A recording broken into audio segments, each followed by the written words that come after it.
Paramashivoham. Om Nithyananda Paramashivoham. Om Nithyananda Paramashivoham. Om Nithyananda Paramashivoham. Om Nithyananda Paramashivoham. Om Nithyananda Paramashivoham. Om Nithyananda Paramashivoham. Om Nithyananda Paramashivoham. Om Nithyananda Paramashivoham. Om Nithyananda Paramashivoham. Om Nithyananda Paramashivoham. Om Nithyananda Paramashivoham. Om Nithyananda Paramashivoham. Om Nithyananda Paramashivoham. Om Nithyananda.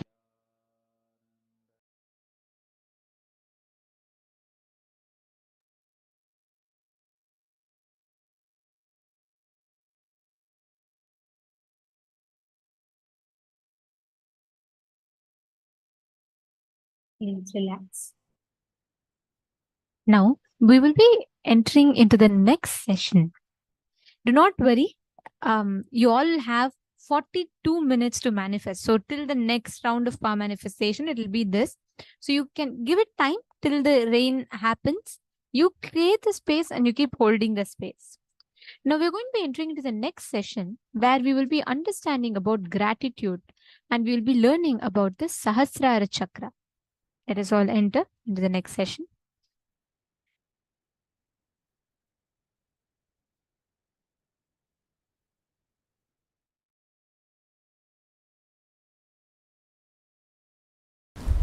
The opinions like love, hatred, those signals occupy such large space in your brain, they form like a fort and do not let you see beyond the wall.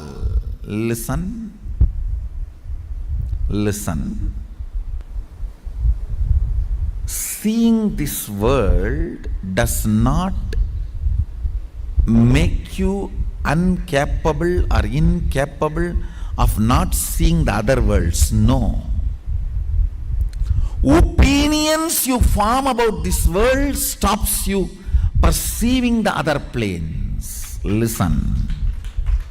I'll repeat. See, this world you see, Bhur, Bhuva. In the human body you have access to all the three, Bhur, Bhuva, Swa. In human body you can experience Swa also.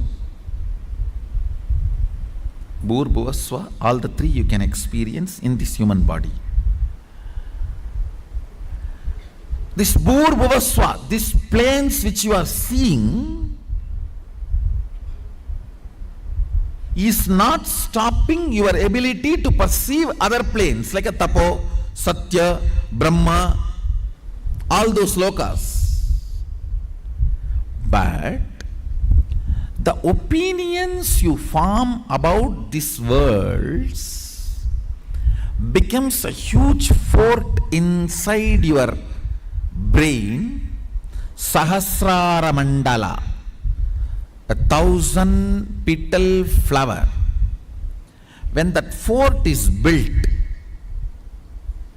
then you are not able to see outside the fort. That stops your ability to perceive the multiple dimensions of the universe. Listen. Actually,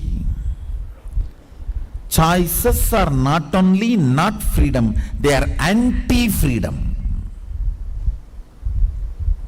Listen. Choices are not only not freedom, they are anti-freedom. You are so engrossed, engaged, feeling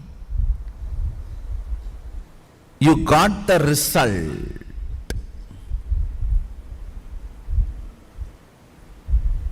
Because you do not know the way to check whether some stone is a diamond or a shining ordinary stone, you go on collecting your whole life something. Only when you are about to die, you discover a machine to check the diamond and you find out whole thing you collected is just faltu stone. Not even one is diamond.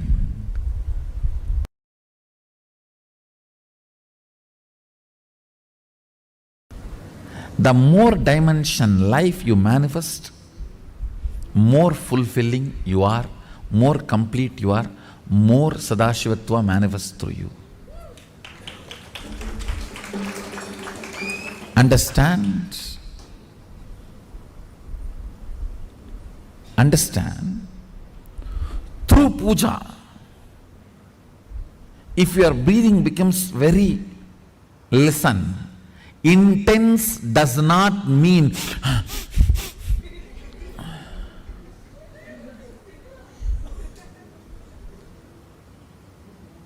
through dance, getting intense will have a different physical expression. That will naturally be like a big hyperventilation kind of a action. But through puja,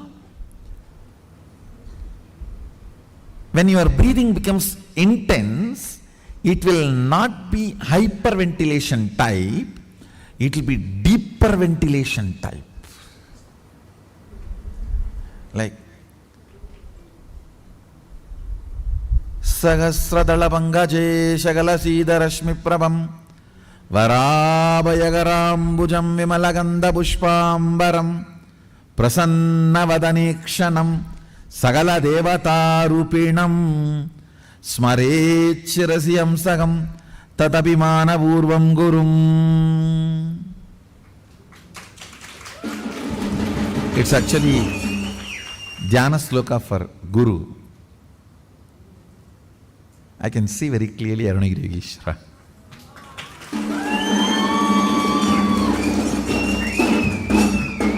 Sahasradala Pangaje Shagala Sida Rashmi Prabham Varabhayagarambucham Vimalaganda Pushpambaram Prasannavadanekshanam Sagala Devata Rupinam. On the 1,000 petal lotus, Varabhayagarambucham, Vara Abhayakara, Prasannavadanekshanam, with a beautiful, alive, Prasannavadana, smiling, welcoming. Prasanna cannot be translated just as a smiling or welcoming. Prasanna should be smiling, welcoming, alive, illumined, graceful, all that words should be added. Prasanna is something which brings you to the present. Prasanna vadane kshanam sagala devata rupinam. Embodiment are in the form of sagala devatas, all the gods and goddesses. Smarechirasi hamsaham tatapimana purvam gurum means with my breathing flow, hamsakam. See, hamsam is the integrity syllable of your breathing. Listen carefully. Integrity means being what you are known for.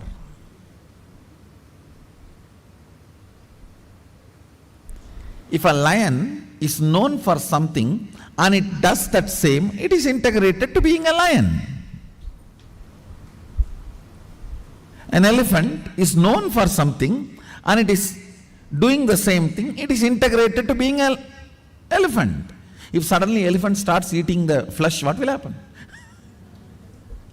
He is not known for it. If he does for what he is known, he is integrated to it.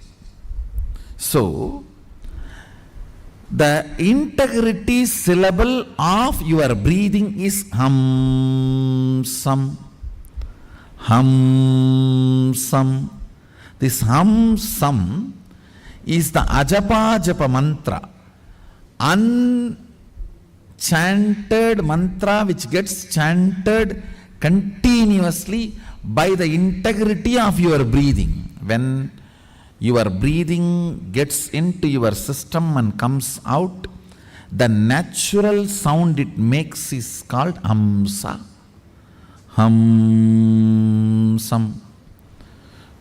Understand? Where this hum sound takes a turn of some sound is Sahasrara. That is where Guru is sitting. That is why it is called hum. Please listen carefully. That is why he is addressed as Hamsakam. Where the hum turns into sam, his agam resides there. That is his house. If the hum does not turn into sam, you are savam. Understand? If the hum, listen carefully. If the hum is 100 unit and sam is less than 100, 99, you are just aham. If the hum is 100 and sam is 100, you are hamsa. Jiva, individual soul, who had Pratyagatma Chaitanya Jagrata. If the hum is 100 and sam is 101, you are Paramahamsa.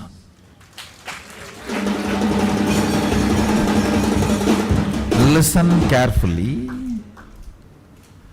This hum-sam proportion decides the level of integrity you have in your system. This hum-sam, that decides how many dimensions in your brain are open and available, accessible to you. Listen very carefully.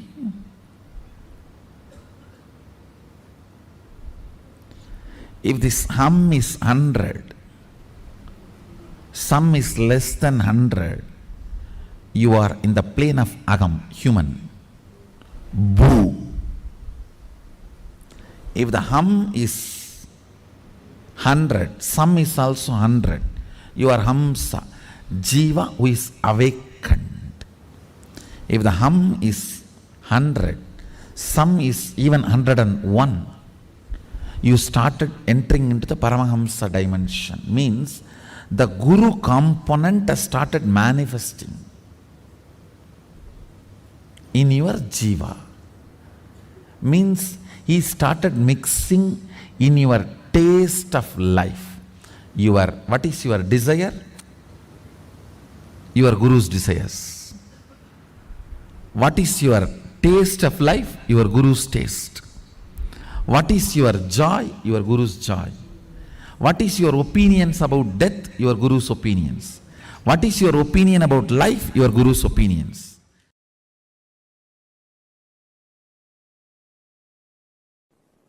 If you start enjoying the narration you carry about you, Svarupa Ananda, and everyone around you enjoys the narration about you which they carry in them. In that space,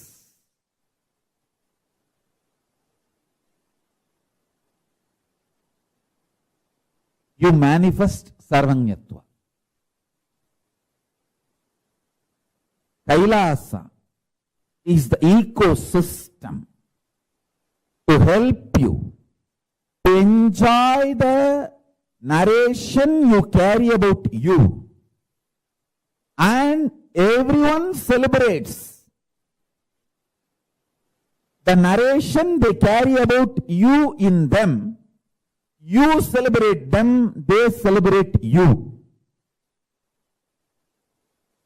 In this kind of ecosystem, powers manifest just like that.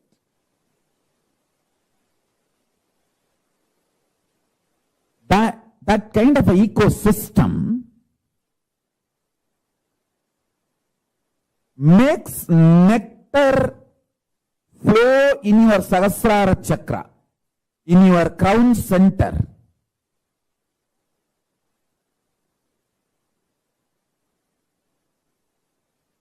Even when your guru initiates you with his consciousness, the first thing happens is your Sahasrara chakra explodes in superconsciousness, the Paramashiva space. The nectar, Amrita, pours in your system. You enjoy the beautiful narrative of you carry inside you. That you are Paramashivatva. And you enjoy the Paramashivatva of the whole universe, everyone around you. And everyone around you enjoys you.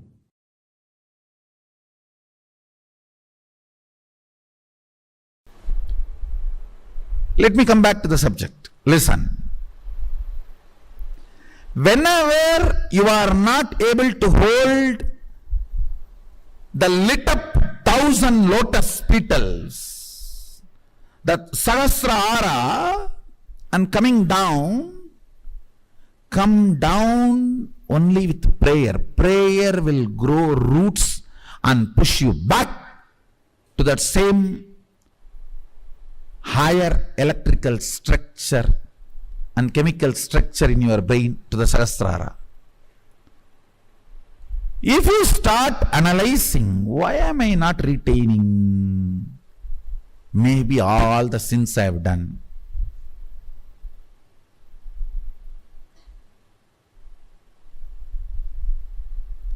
That is complete stupidity.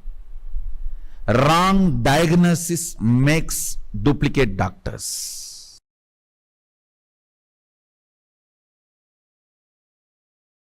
Listen carefully.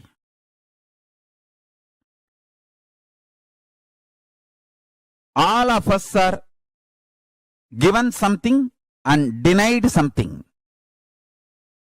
Nobody can say, I am not given anything. You are still alive, breathing. So that proves life is given to you. Naturally, even if you are richest man in the world, there are some things which is not given to you.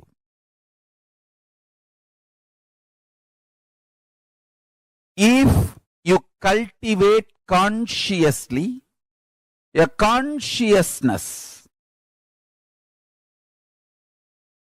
the inner space which feels grateful for whatever is showered, your biology is ready to give birth to great boons of life.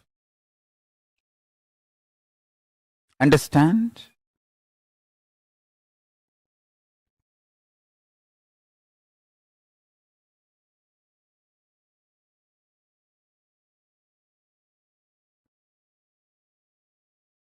Person who cherishes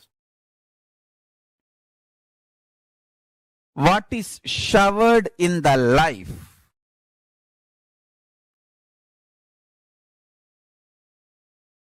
feels supported, loved, cared, and goes on deciding to support, love, care. Understand? This space is heaven. I tell you, all I need for me to run my whole day is just consciously feeling joyful. Those devotees smile, that's all. See, when I open the eyes from Samadhi and see the two-way, when I see all these people, that's all is my food. Nothing else is needed. No other food is needed.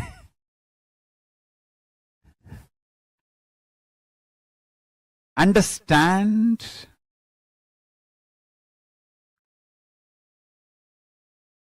The biology you carry, inner space you carry,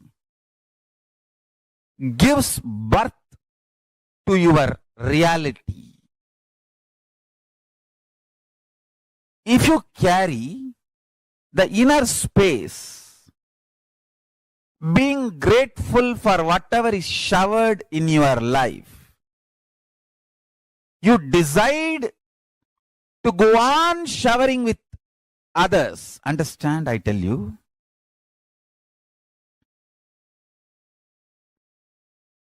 Whoever enjoys by contributing are gods, angels. Angels may not be the right word. What I wanted to convey is devatas. The Sanskrit word devatas.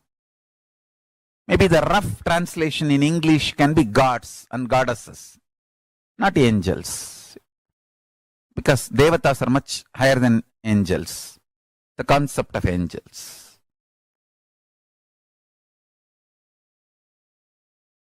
Listen carefully.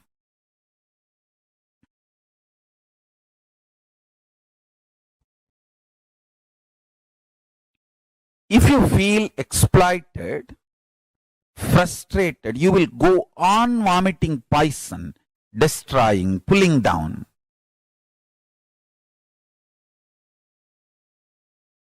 Spreading hatred, vomiting poison.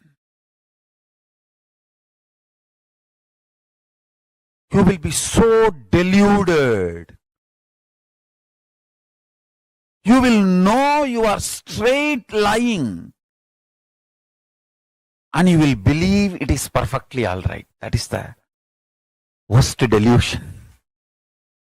That's the worst delusion. Money gets more money. Integrity gets more integrity. Laziness gets more laziness. Abuse gets more abuse. Joy gets more joy. Bliss gets more bliss. Sadness gets more sadness. What you work for, you get that. I tell you, listen carefully. I really tell you.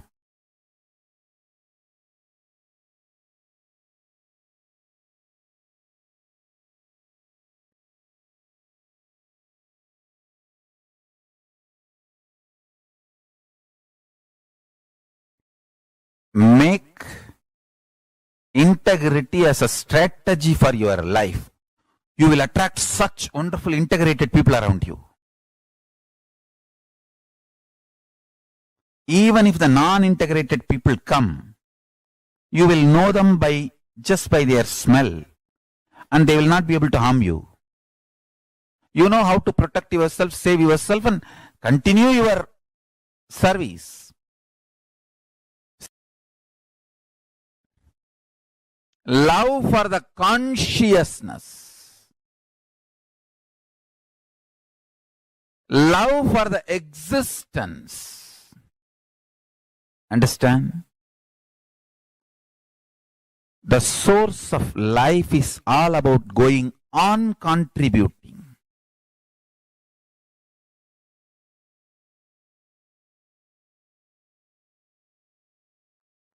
In love,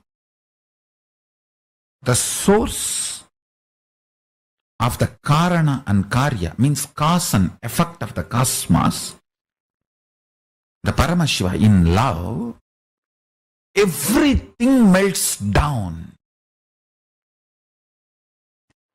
There is nothing called good, bad, higher, lower, right, wrong. It is all just various versions of Paramashiva's love. Whether you melt in extreme joy, bliss, see, highest bliss your body can handle, the highest bliss, electricity, voltage, that frequency your body can handle is overflowing gratitude with Guru, the Guru Bhakti. That's the last experience you will have before becoming one with Guru. That before that oneness happens, literally please understand, the gratitude makes even the molecular structure of your brain transformed. Not just your muscle memory or biomemory, the very molecular structure of your brain flowers like a 1,000-petal lotus. That is why the Sahasrara is always shown as a 1,000-petal lotus in our Vedic tradition, and the gratitude is shown as the quality flowers the Sahasrara chakra, your brain. Understand? The lowest lust or the lowest lust of Muladhara chakra, root center, or the highest gratitude of the Sahasrara chakra. All are various versions of Paramashiva's love. That's all. Nothing is lower, nothing is higher. Just different versions of Paramashiva's love. All you need is just go to the closer and closer, the core of Paramashiva. It is not actually vertical, that lust is lower, and then the next is love, then the Guru Bhakti. It's not actually vertical, it's actually horizontal. All of them are part of Paramashiva's core love, various versions. Not steps, components. Not the step by step, but the component of Paramashiva. Parts of Paramashiva. Components of Paramashiva.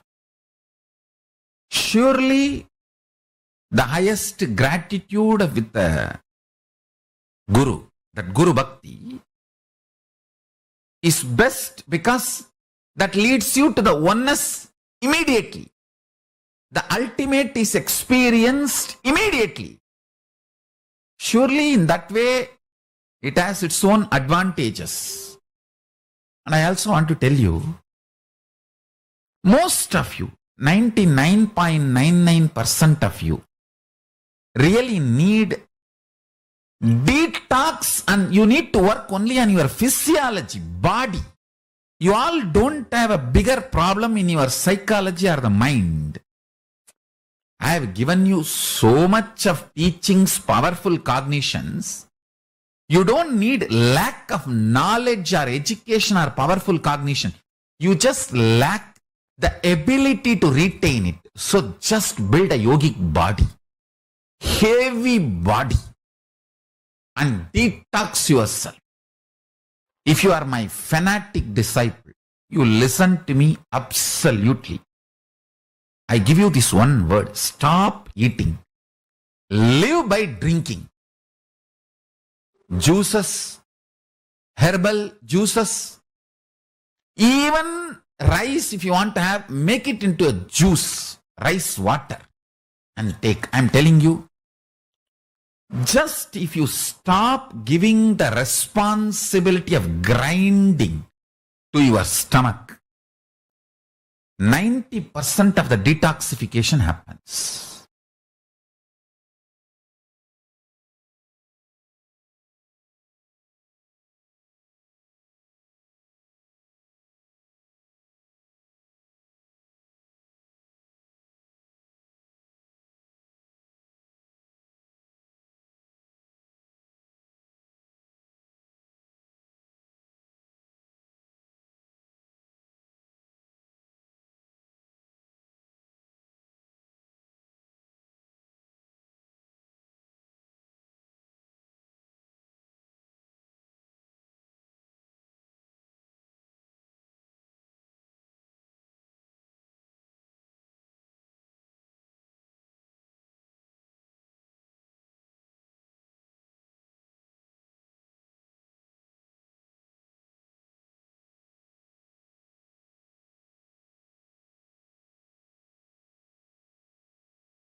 Yes.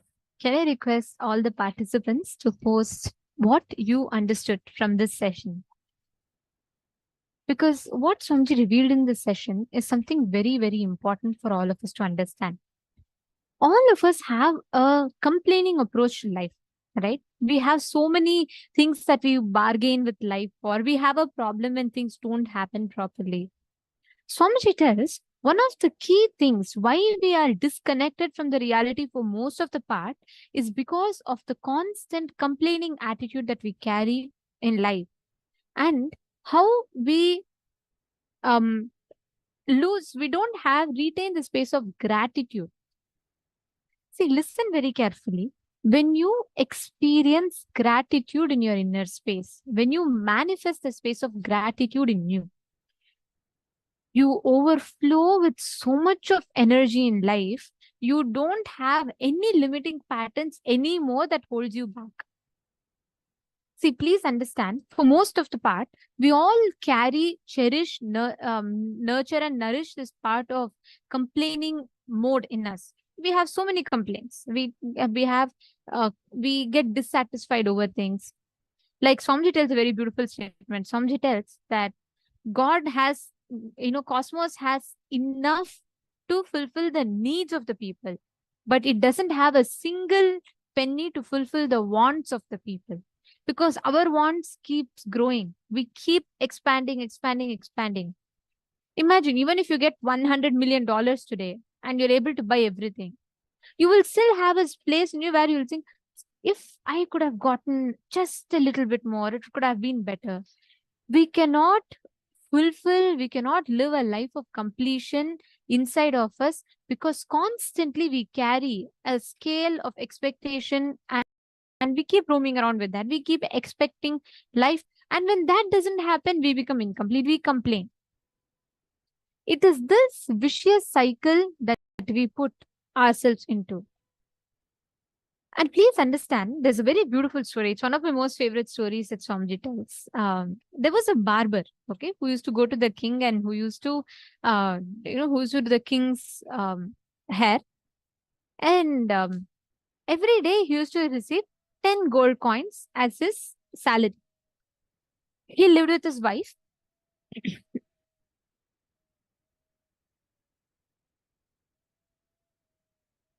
He lived with his wife. He used to come back home. He used to return the 10 gold coins, and they all lived a very peaceful life. He had enough for his expenditure. He had enough for the earnings and eating everything. One day, on his way back, he finished his regular work and he was returning back from the palace. On his way back, he hears a divine voice, a cosmic voice, which tells him basically that I have a jar full of gold coins and I'll give it to you for free. Do you want it? This farmer looks at the tree and he sees it's a tree, it's a huge tree, and he says that no, it's fine. I'm very complete and I'm very fulfilled with what I have. So I don't need extra coins or anything. Again, the voice tells it's okay.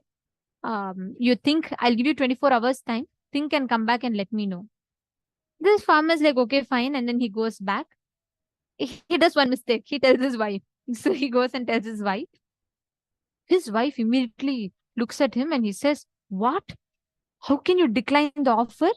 From the time you married me, have you gotten me any grand jewelry? Have you gotten me any lot of saris? Have I ever asked you for any of this? Now when life is giving the offer, why will you deny? You should have accepted the jar. Now the farmer says, all right. The barber, he says, all right, don't yell. I'll go get it for you. He's given me anyways 24 hours time. I'll go back, I'll tell I need the jar and I'll get it. The wife says, you better get. I have lived all my life with just few pairs of saris and jewelry. So don't, I have adjusted too much. Now it's time that you gift me. This man says, all right. He goes back. Next day on the way back, the voice asks him again, have you thought through? He tells, yes, I would like to take the jar. And then the voice gives him a jar. And it's a yaksha, basically, and a yaksha appears. Yaksha is a divine being. So he appears, he gives a jar. He says, this jar has 9,989. Okay. Sorry, 9,999 coins it has. And it just needs 10 more coins. And the jar, it's almost full. It's to the brink. There's just some gap left. He says, just put 10 coins, it'll overflow. Then the farmer says, okay, he takes the jar back home. And then he thinks his wife will be satisfied. He gives the jar. The first thing she asks is, she's looking at it, she's excited, but she looks at it and she says, there's still some gap. Something happened. How did the coins go missing? Then the farmer says, the barber says, look, the yaksha already told me there's 9,999. If you just put 10 more coins, the jar will be completely overflowing. Then this wife looks at it in surprise. She says, all right, let us just make the jar overflow. It'll be so good if it is just a little bit more overflowing. Next day, the barber goes to the king and then he gets the salary, 10 coins. He comes back, he gives the 10 coins. By the moment he comes back, his wife grabs the 10 coins and she puts it into the jar. But it still does not get full. It doesn't flow. It still has some gap, little more gap. That's all. Next 1 week, the wife cuts all the expenses.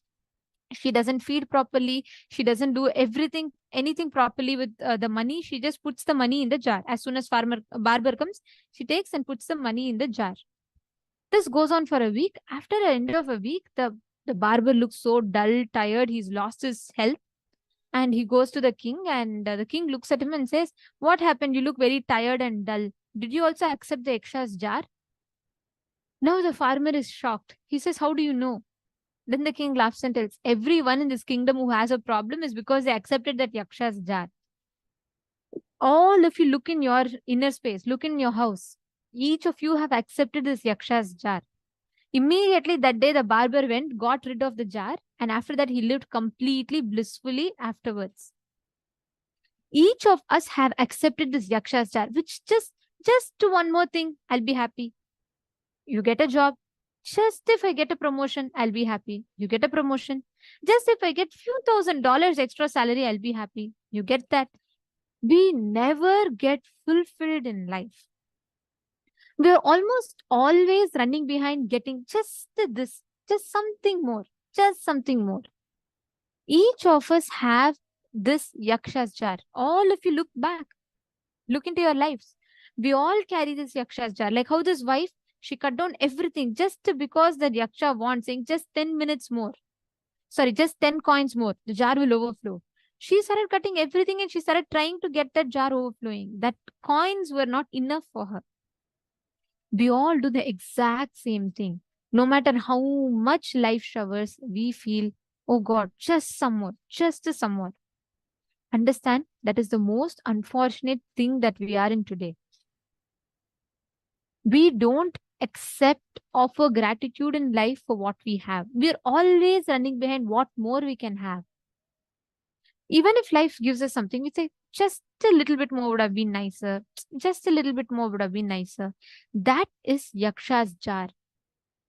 The only way you can come out of it is gratitude. When you flood your inner space with gratitude, all the other incompletions are like small, small stones, and they all just melt and disappear. Just when you overflow, fill your inner space with gratitude, that one space is enough for you to manifest fulfillment in all the dimensions that you want. Are you all understanding? Just declare this. Don't have the Yaksha's jar in your inner space. Now, to experientially understand this, what this space of gratitude means, we're going to be doing a very beautiful meditation process, which is the Sahasrara Dhyana. I request all the participants to please follow along. We'll be guiding you all step by step, and we request all of you to please follow along. Please sit straight. Okay, so this process consists of 3 main steps, and I'll be guiding you all step by step. And within 20 to 30 minutes, we'll finish this process. And I request all of you to please sincerely do this process. I request every one of you to please follow along. Sit straight. The first step you're going to do is Bhastrika. So in this step, what you're going to be doing in this first step is, you're going to be sitting in Vajrasana, which is your legs folded. Your hands will be resting on your lap. Sit comfortably with your head, neck, and spine in a straight line. You all can see here. You all can sit in this posture as shown. If you're not able to sit for medical reasons, please do not force yourself. You can wait. If you're able to sit, sit. If not, it's okay.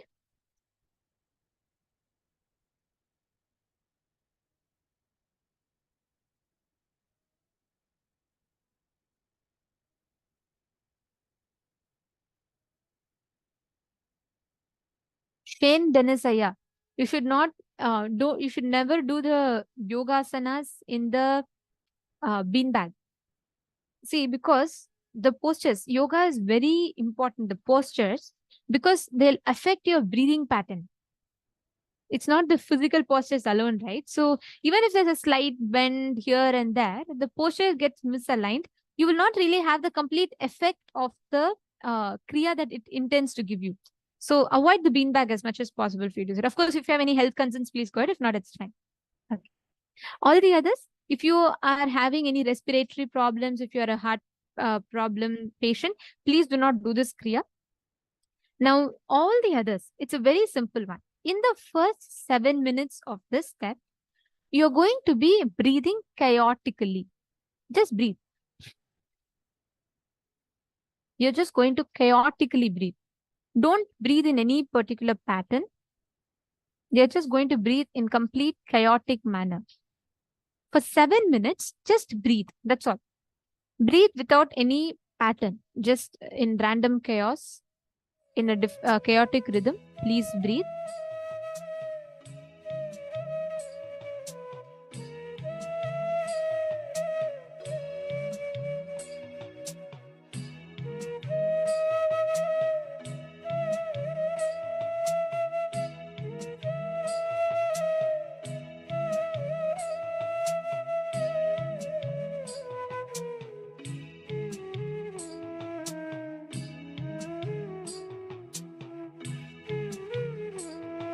Breathe in a completely chaotic manner. Aggressive and chaotic. It should come from the bottom of your stomach.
relax.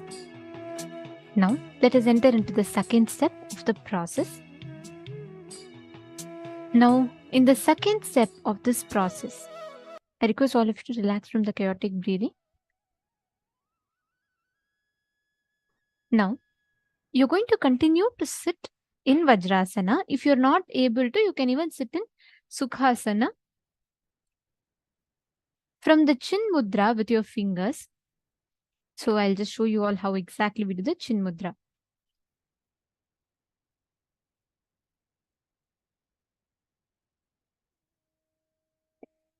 See, your index finger should be touching the thumb. So you're just going to do it like this. So this is the Chin Mudra. You're going to be keeping your hand like this on your lap. So you all can put both your hands in this mudra and you're going to be placing it on your lap. This is the Chin Mudra.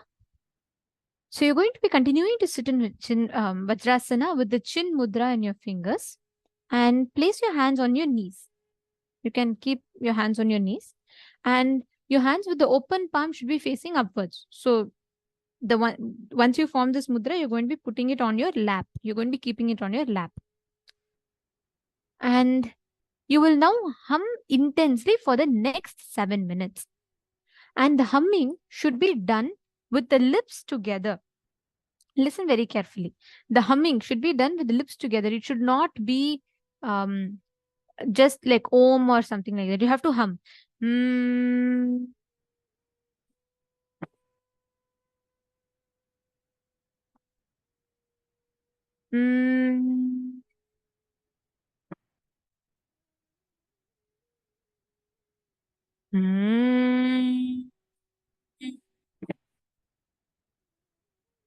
Hum from your navel center.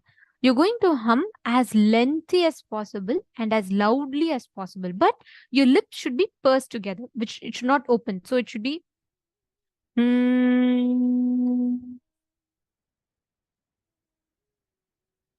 intensely hum. For the next 7 minutes, you're just going to hum. So let us all enter into the second step. Please do this intensely.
Relax.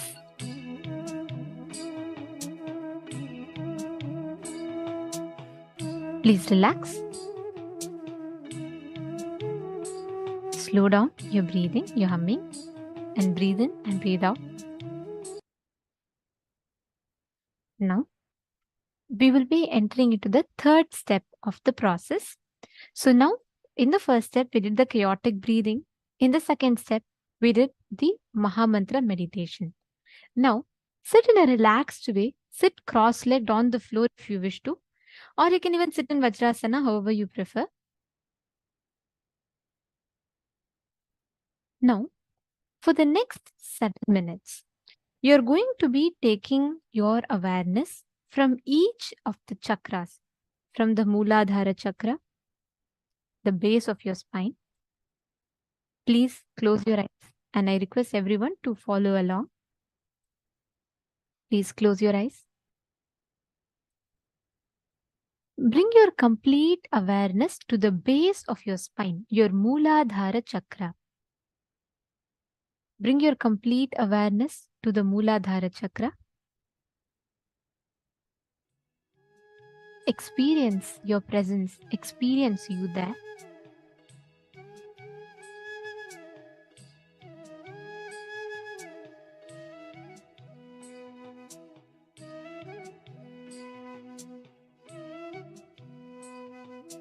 Mooladhara is the base of your spine, your root center.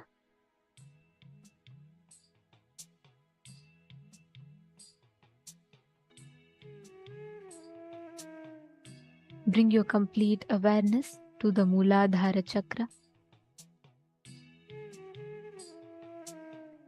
Now, slowly move your awareness to the Swadhisthana chakra. Swadhisthana is 2 inches below your navel center. That is the Swadhisthana region. Bring your complete awareness to the Swadhisthana chakra. Intensely experience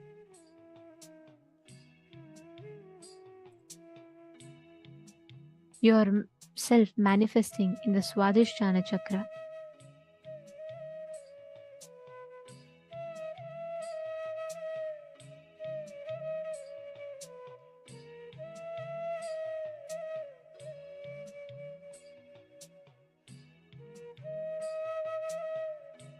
Bring your complete awareness to that region.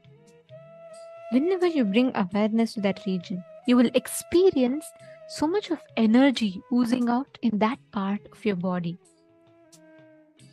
You will experience that the whole Swadhisthana, just 2 inches below your navel, will be oozing with energy.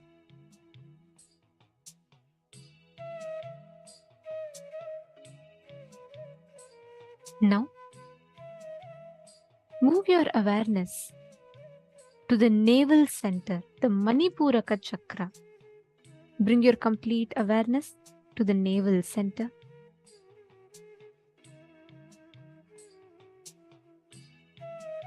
Dwell on each chakra for a minute with the awareness that the chakra is pure, and experience how the chakra is filled with energy and the chakra is radiating eternal bliss, the Nithyananda.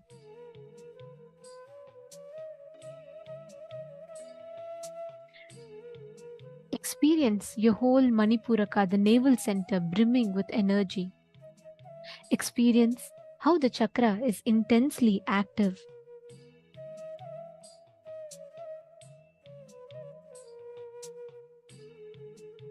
Now, bring your complete awareness to the Anahata, the heart center, the Anahata chakra.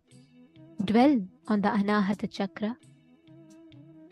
Experience your intense energy manifesting in the Anahata chakra. Please sit straight. Have your head, neck, and spine in a straight line.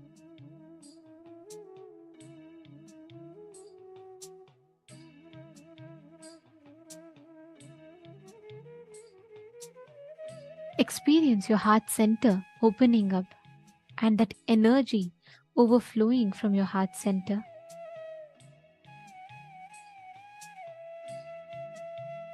The next, slowly move your complete awareness to the Vishuddhi chakra, your throat center.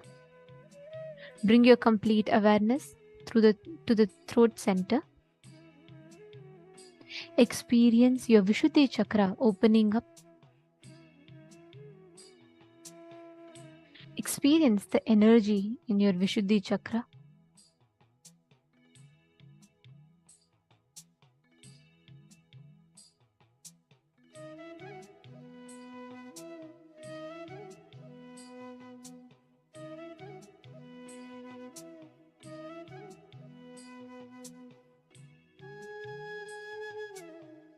Now, move your awareness to the Agnya chakra, the third eye, the region between your two eyebrows.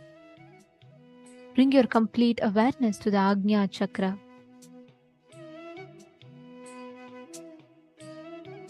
Experience the intense energy in your third eye. Experience the whole manifestation of immense energy, pure energy awakening in your third eye.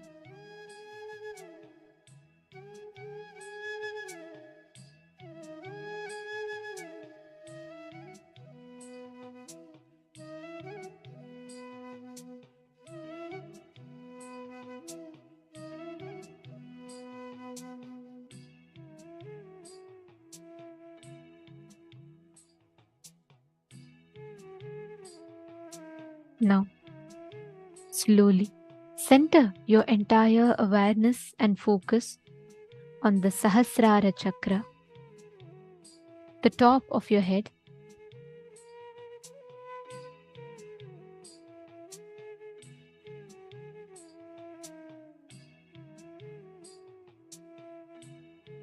Bring your complete awareness on the Sahasrara chakra.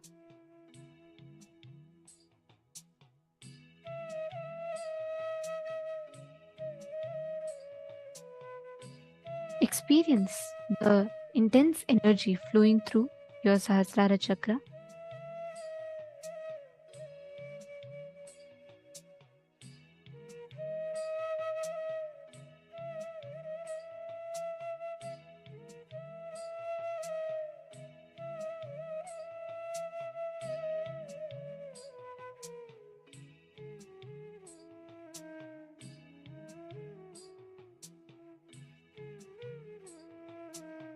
Now, have your eyes closed. In the next 7 minutes, each of you are going to be doing this process along with me, and you all can continue being seated. If you have some flowers with you, I request you to get some flowers. If you have, if not, that's fine, you can sit. In the next 7 minutes of the process, you're going to be offering your gratitude to everyone, every thought that comes in your inner space, every single memory that comes in your inner space. You are just going to be overflowing with gratitude and offering gratitude to each of them. Whether it is any thought that comes into you, even if it is a negative thought, unpleasant memories, offer your gratitude. Please sit straight, have your eyes closed.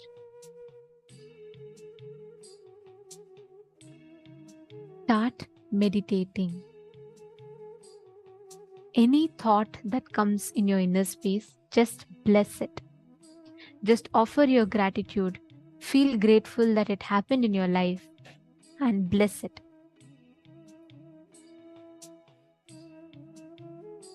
If it is a negative thought or a person you don't like or an unpleasant situation, feel gratitude for that also and bless anything that comes into your mind. Bless it with deep gratitude. If you have a few flowers, please hold the flower and offer as you remember each of this. Concentrate on your Sahasrara chakra. Forget all the other parts of your body. Experience yourself on your crown center. topmost of your head. Just sit with a smile. I request every one of you to experience yourself only in the Sahasrara Chakra. Sit with a smile.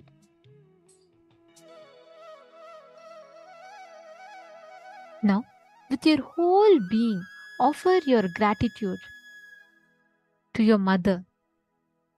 Offer your gratitude to your mother for her giving you this body.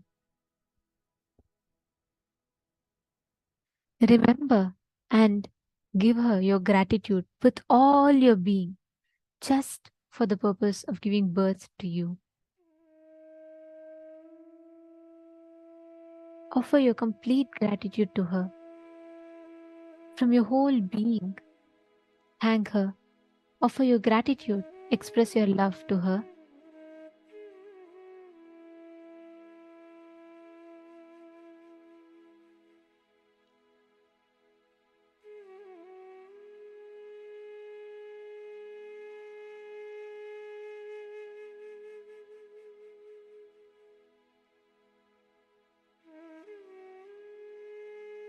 Offer your gratitude to your father for giving you this life, for providing you with all your needs, for taking care of you. Remember your father. Offer your gratitude to your father. Thank him from the bottom of your heart. Offer your gratitude for his happening in your life.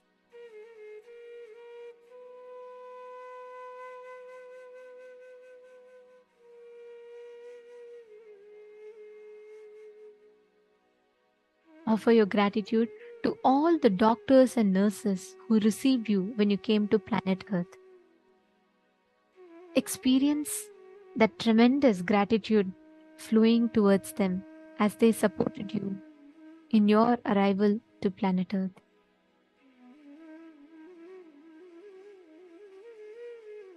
Remember and offer your gratitude to all the people who built the hospital or home where you were born.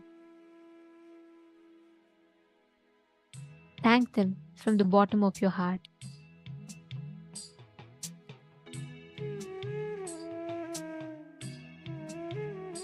Offer your gratitude to all the people who took care of you when you were an infant. All the people with food that provided you with love, shelter, care, affection. Offer your gratitude to them. Offer your gratitude to all those who worked for your food, who worked for your clothes, and living when you were young.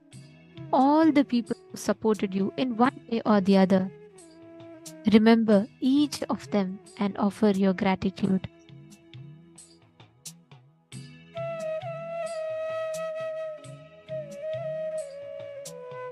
Sit with a beautiful smile on your face as you remember each one of them and as you offer your gratitude to them.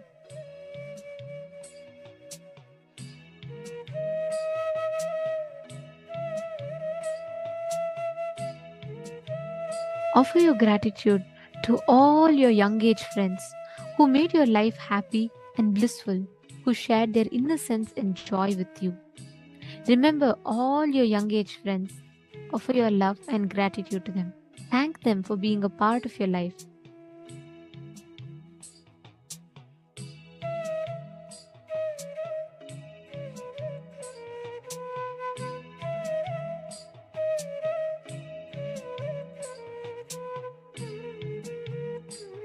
Offer your gratitude to your brothers and sisters and other relatives for nurturing you, for caring for you. Seek their forgiveness for any hurt that you may have caused to them, intentionally or unintentionally, consciously or unconsciously. Remember them, invoke them, and apologize to them. Seek their forgiveness. And forgive them if they have caused you any kind of hurt, intentionally or unintentionally. Just forgive.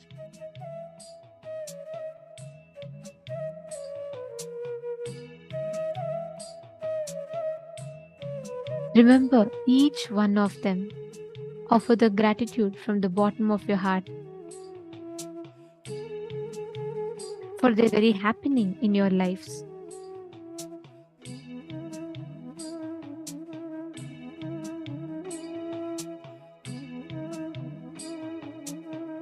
Next, offer your gratitude to all those who gave you the professional education,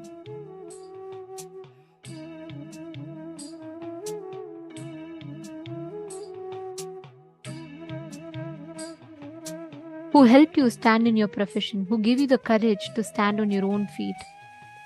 Remember each one of them, your friends who motivated you, the colleagues who supported you, your boss who helped you expand. Remember each one of them and offer your gratitude to them.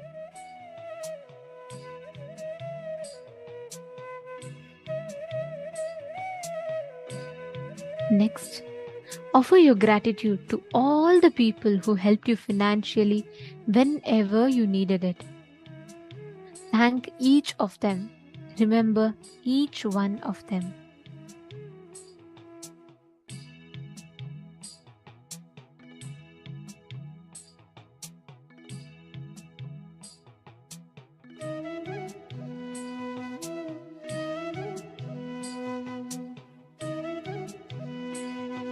Offer your gratitude to all the doctors and nurses who took care of your health, who gave you the medical assistance whenever you needed it.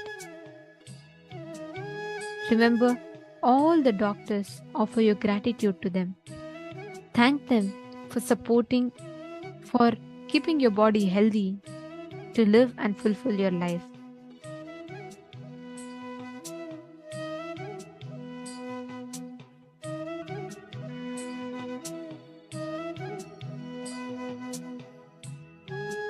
Offer your gratitude to your wife or your husband for giving you love and security in your life.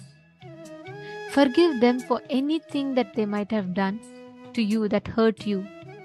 Seek their forgiveness for anything that you might have done to them to hurt them, with or without your knowledge. If they have done anything that they should have not done to you, knowingly or unknowingly, forgive them. If you have done anything knowingly or unknowingly that hurt them, seek their forgiveness. Express your love, express your gratitude for the other person to have happened in your life.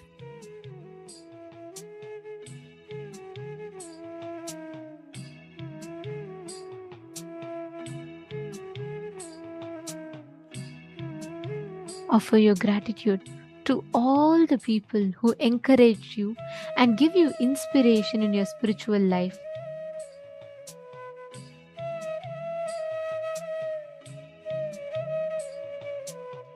Offer your gratitude to all those who have served you in one way or the other, all through your life, whether the milkman who delivers milk, the grocer, the laundryman, the garbage collector, your servants, your driver, all these people who you take for granted.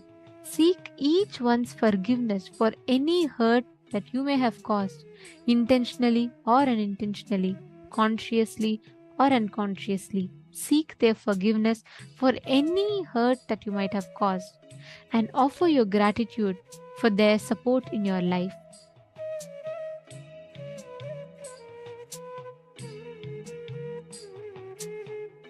Remember each one in your life and offer your gratitude to them.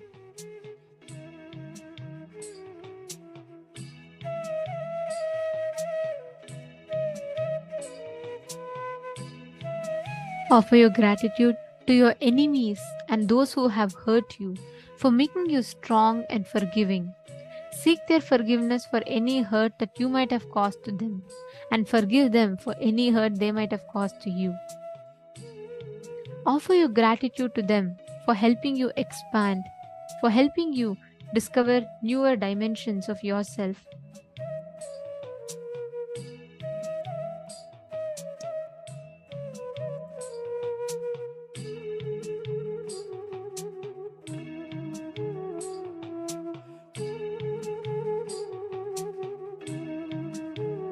Offer your gratitude to all those who helped you physically, mentally, socially, economically, spiritually.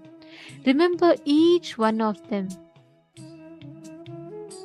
Offer your gratitude to each one of them.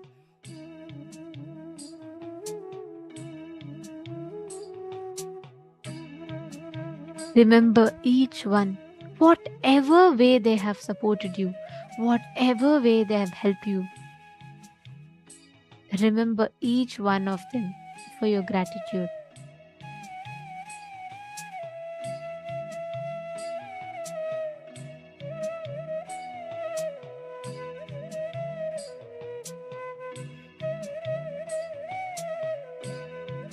Offer your gratitude to your body and all its parts one by one.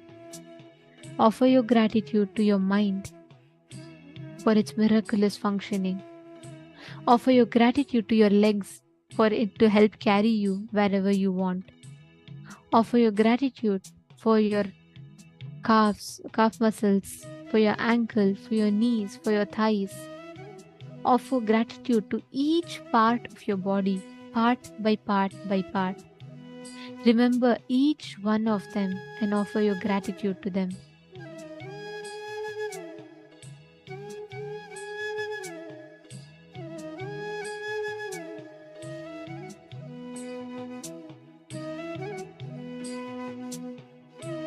Remember your stomach for digesting, for providing you with nutrition. Thank your stomach. Thank your lungs. Thank each part of your body one by one by one. Remember and offer your gratitude to each of them.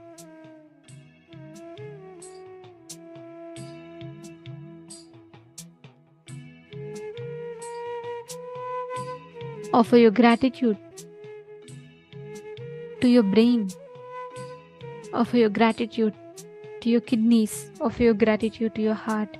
Offer gratitude to every part of you.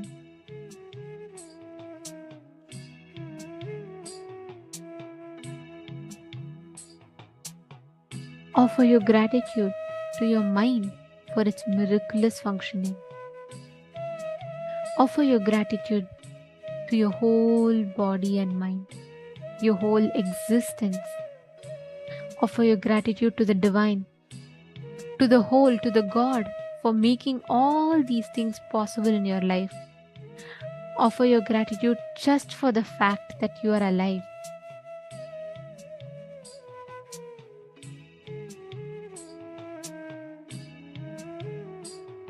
Now, just sit in that blissful space for the next 7 minutes.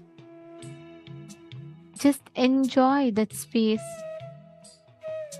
Enjoy the gratitude that is overflowing in that space.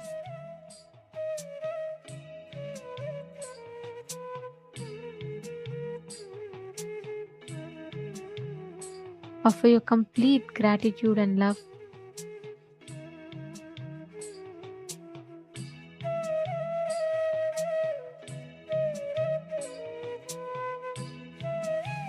Now, for the next 7 minutes, just sit and sway with the flow of existence. Offer your gratitude to the whole existence, the whole universe, cosmos, and to the great lineage of the enlightened masters, the avatar Purushas that have kept this sacred science alive.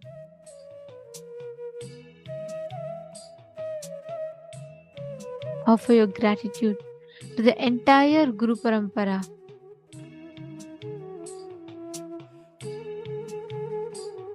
Now for the next 7 minutes, continue to sit.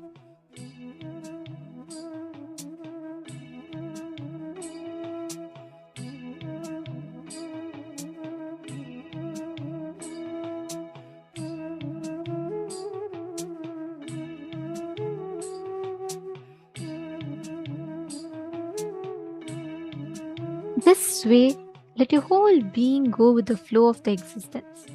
Don't judge, don't try to create. Just go with the flow of existence.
Now, offer your flowers of gratitude to them. And slowly, very slowly, please relax. Please open your eyes. You can now slowly, very slowly, please relax. Actually, this is a very powerful process because this process itself will give you that intense awakening in your inner space, and it will manifest as energy. It will be like a huge surge of energy, right? How was the experience for you all? How was the experience manifesting the Sahasrara Dhyana? This is called the Sahasrara Dhyana, which literally awakens that gratitude filled space in you.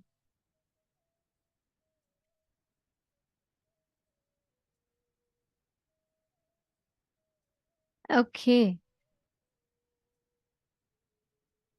Very nice to see so many of you have posted. Now, understand just with this one space of gratitude, any power you want, you can very easily manifest. You will not have any kind of a doubt or anything coming in. Like Swamiji says, whenever your inner space is filled with gratitude, your whole being is literally flooded with that inner space of energy. So let us now, in this same space, manifest the power of the space of gratitude in us.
Nithyananda, everyone.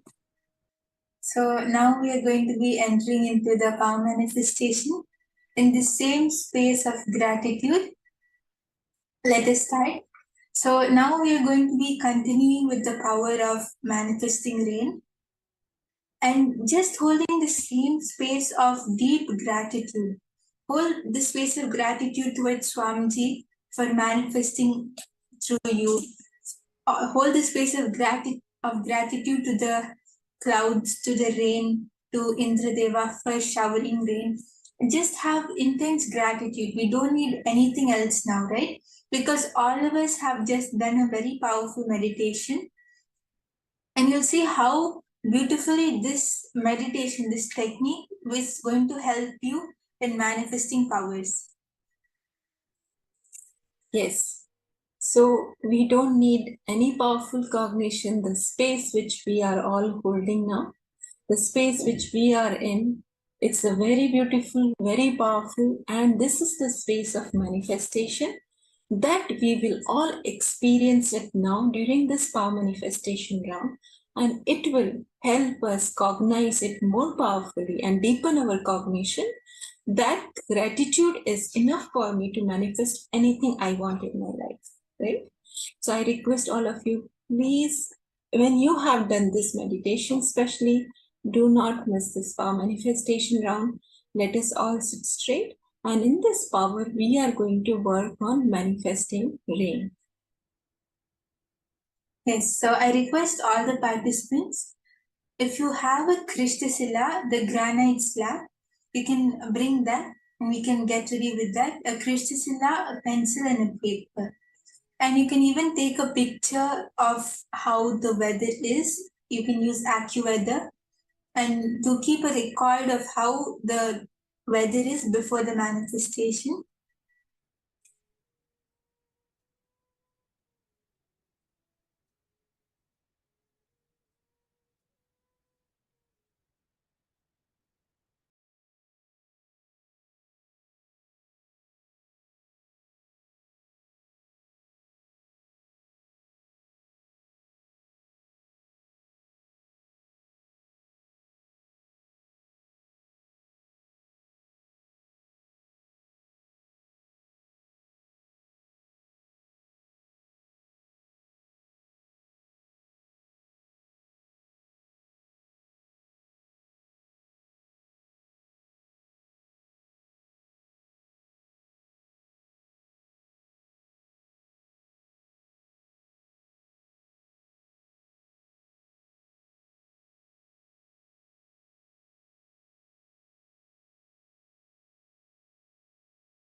all of us are getting ready for the manifestation, just one thing, that when all of us just express extreme gratitude, just have the intense gratitude towards Varuna Deva for manifesting rain, towards Ganga for showering herself on all of us, and just express your gratitude towards anyone and everyone who comes in your mind, whether it's Varuna Deva, Ganga, Swamiji, whoever it is.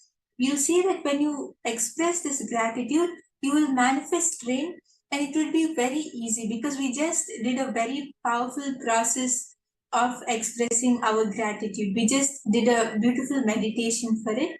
So you'll see that when you just manifest this power using the same technique, the power will manifest very fast. Yes, so I request all of you to consciously decide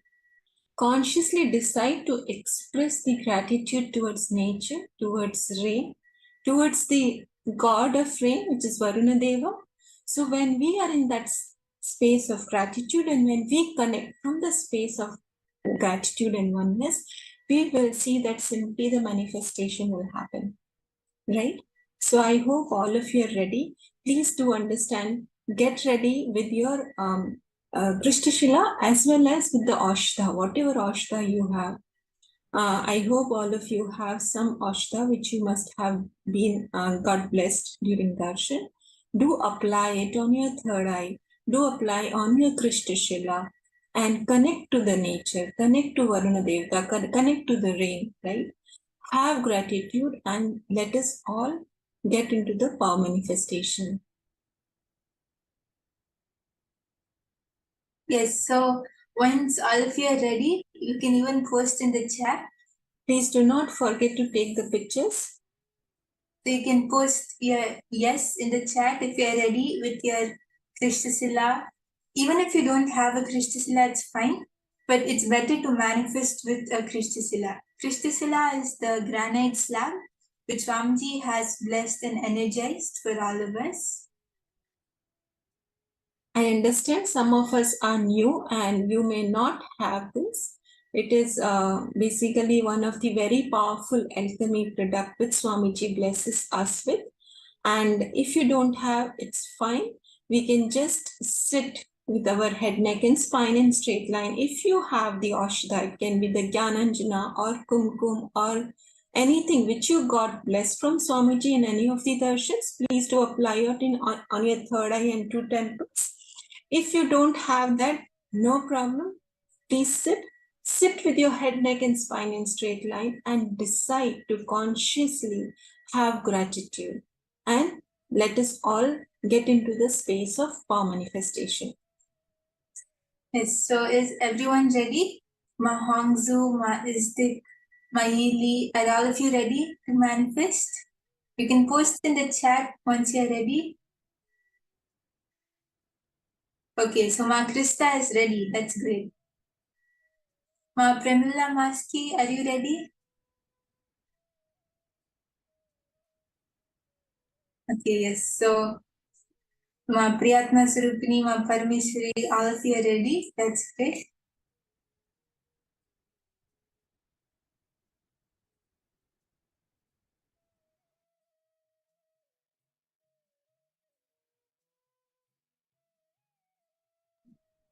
Yes, so I request all the participants, whoever has a Krishtashila, just write down the name of the place in which you're going to manifest.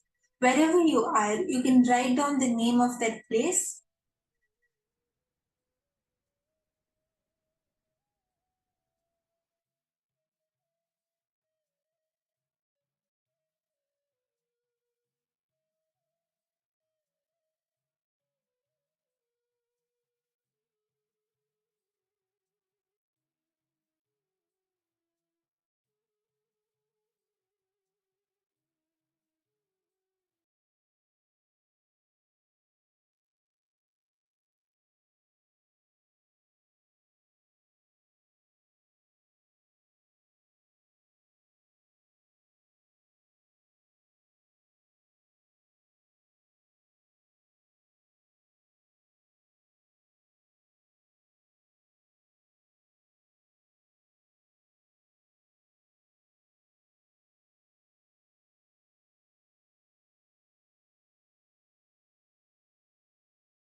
Yes, Nithyananda everyone. Sorry for the technical issue. So I request all of the participants who are ready to write down the name of the place in which you're going to manifest and keep it under your Krishthisila.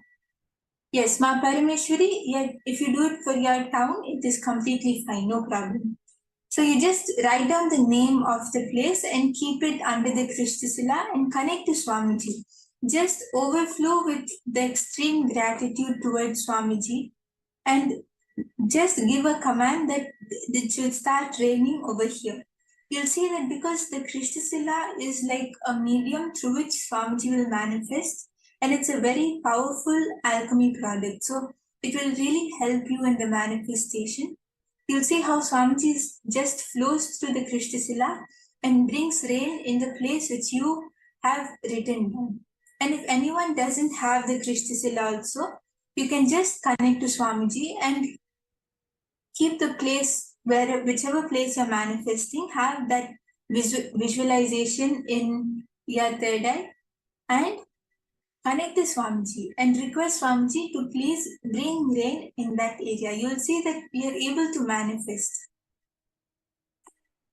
Yes, so my Priyatma Swarupini, you are doing it in Alpha Reta.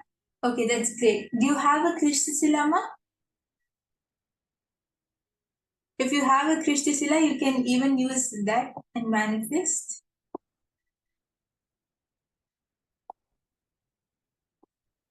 So let's all sit straight and chant Mahavakya.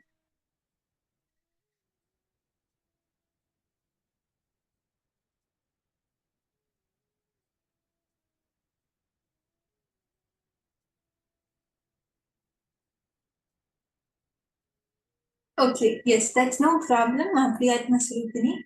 Just visualize the place, what you're going to manifest in your third eye, and express extreme gratitude towards Swamiji, towards Varuna Deva, towards everything which comes in your mind. And just you'll see how the manifestation happens. So I request everyone to chant the Mahavakya and connect to Swamiji.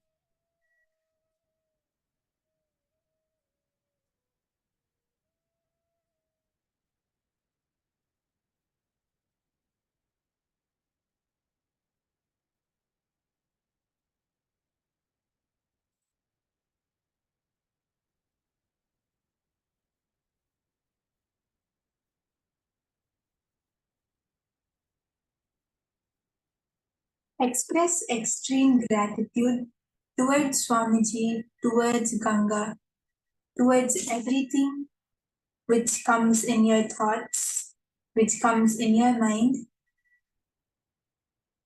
Unclutch from every other emotion, every other feeling. Just have the feeling of gratitude in you and chant the Mahavakya.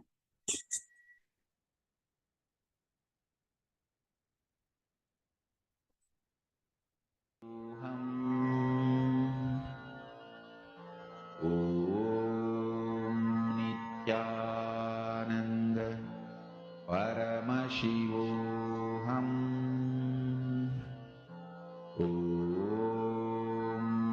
Nithyananda Paramashivoham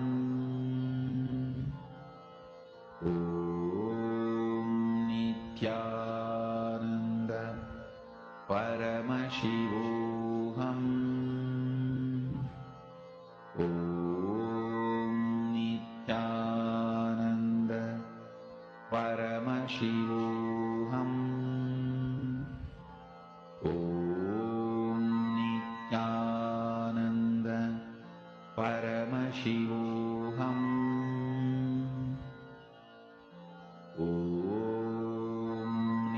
Nithyananda Paramashivoham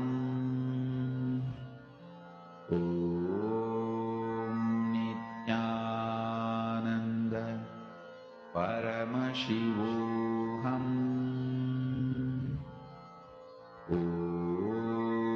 Nithyananda Paramashivoham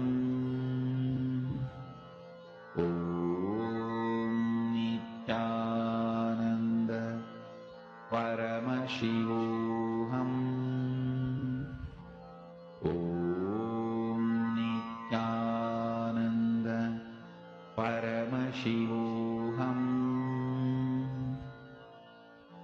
Om Nithyananda Paramashivoham. Om Nithyananda Paramashivoham. Om Nithyananda Paramashivoham. Om Nithyananda Paramashivoham. Om Nithyananda Paramashivoham. Om Nithyananda Paramashivoham. Om Nithyananda Paramashivoham. Om Nithyananda Paramashivoham.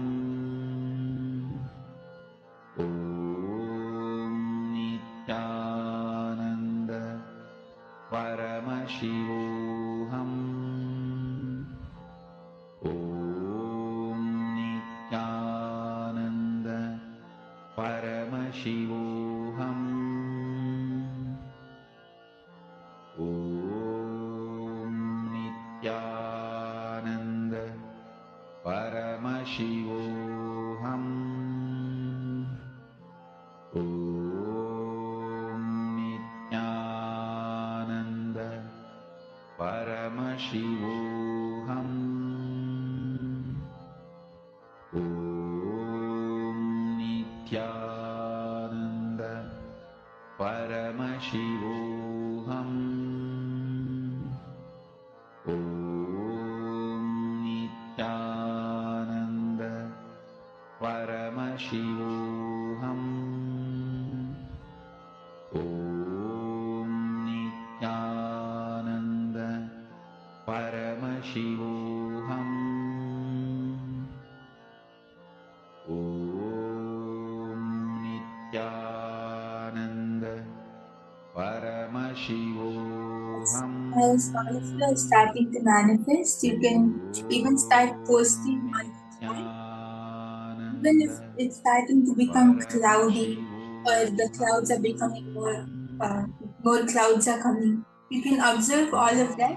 There is a change in the weather. Lullaby for Samadhi and Suprabhatam, wake up call, wake up song for Paramashivam. This Mahavagya is spiritual lullaby for you to fall into Samadhi. Suprabhatam, wake up song for Paramashiva to wake up in you. Just remember this one powerful cognition. This Mahavagya puts me in Samadhi. This is spiritual lullaby for Samadhi and Suprabhatam, wake up song for Paramashiva in me. For Paramashiva to manifest. With this one spiritual powerful cognition, chant this Mahavagya.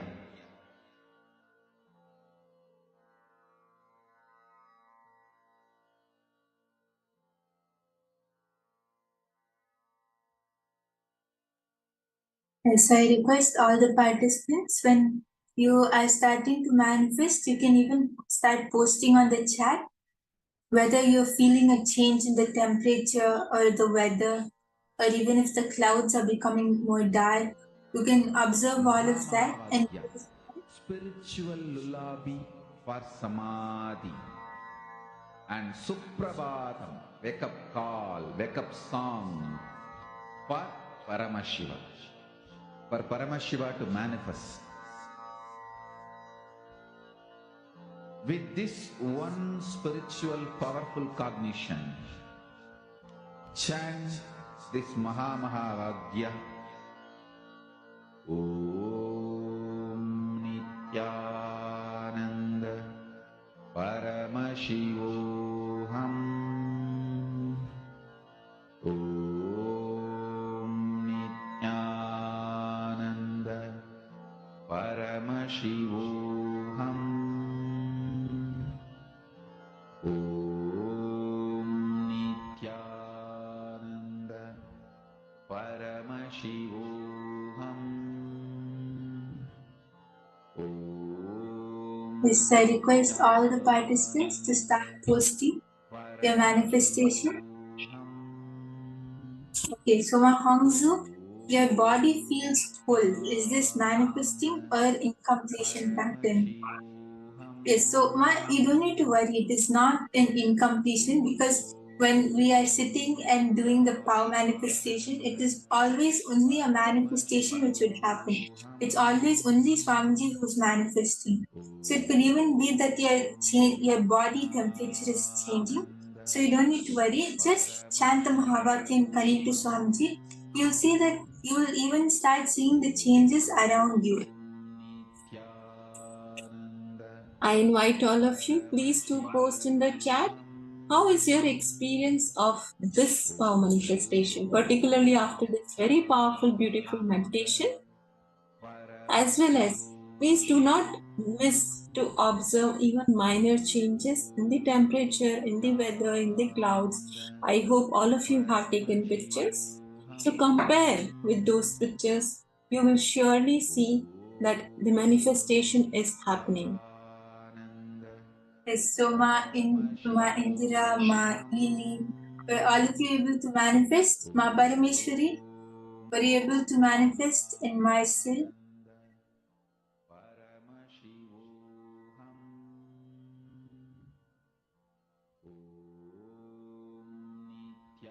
If anyone has manifested, you can post on the chat.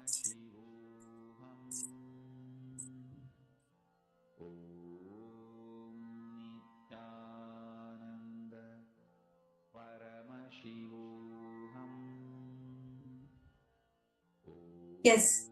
So, Ma Parameshwari, yes, you're telling it's cold and fresh in the night here, and you can see the stars. Okay. Yes. So you can even check on AccuWeather, Ma, if there is any forecast of rain. If Ma Anandeshwari also, you're telling you it's dark midnight. Okay. Yes. So if it's nighttime for anyone, you can even check on AccuWeather. You can see if the forecast of a rain is coming, and if possible you can even go outside and check if the overall temperature has changed, right, before the manifestation and after the manifestation. And let's keep continuing to manifest, right? So sometimes this power takes time to manifest. Basically, there's a time of 42 minutes. It takes time to manifest. Some of us would have not joined the last round where we did the same manifestation and have joined now. So I request all of you, please continue to be in the space of manifestation. Hold it in your inner space. Let the rain manifest. Be in that space of gratitude. You will see the manifestation happening.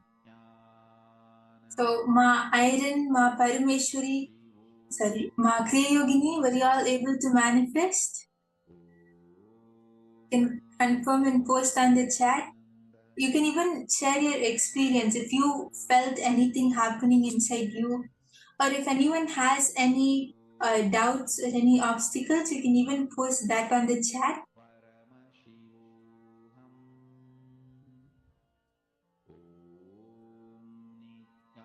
Okay, so Ma Parameshwari, it says yes on AccuWeather. So there is a forecast of rain.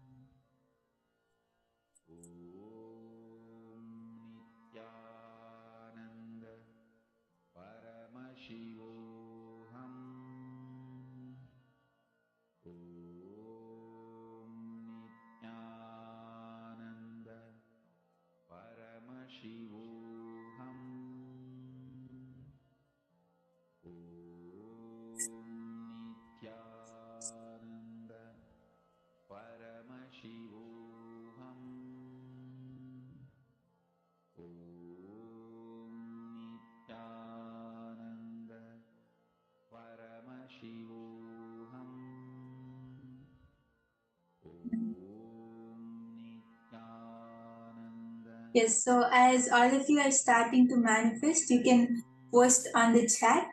And now we are going to enter into a very important session. And that session is a direct preparation for today's initiation. So, how many of you think that life is predestined, and how many of you think that life is free will? Raise your hands. You can raise your hands. Nithyananda Paramashivoham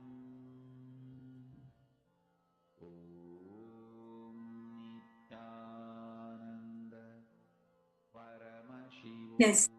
So now the session which we are going to enter into will be an answer for this very question, whether life is predestined or free will.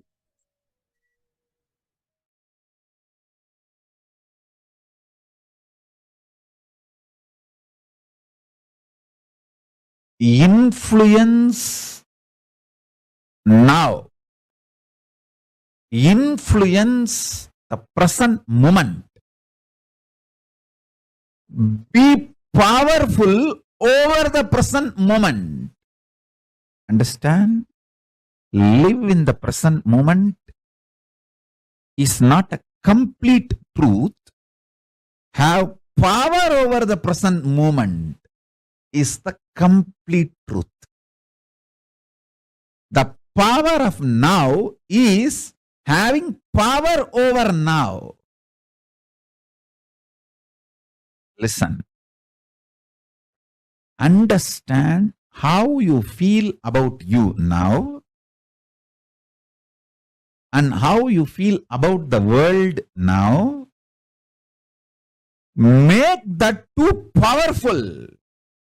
If you understand and make yourself powerful,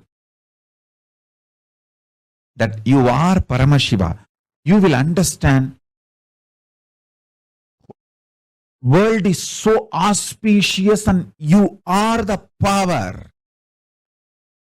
Whatever you think, perceive, even as bad, was never bad, is never bad, will never be bad. It is your wrong perception is the problem. Delusion is the problem. Everything is happening properly. You just need to add more life positivity, more understanding. You just need to remember again and again, you are Paramashiva, and face everything out of strength and powerfulness.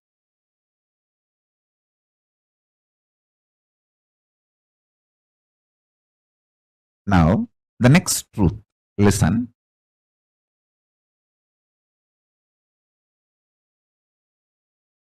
Sometimes you feel the world is literally falling. The roof is falling on your head. You are crushed. You are collapsed. The world is just, sky is falling over your head. That is what is reality, and you perceive that as a reality about world, and that reality, that perception about the reality collapses your perception about yourself, and you collapse. That is what you call everything is determined, fate, nothing can be done. Sometimes you feel, wow, what I want is happening. So your perception about the world is what I want is happening. And the reality, what I want is happening. Oh, then everything is free will. We have full freedom. Listen, both are of understanding.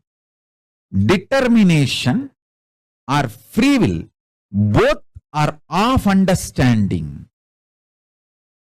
Sometimes when things happen as you want, you feel, oh, life is free will.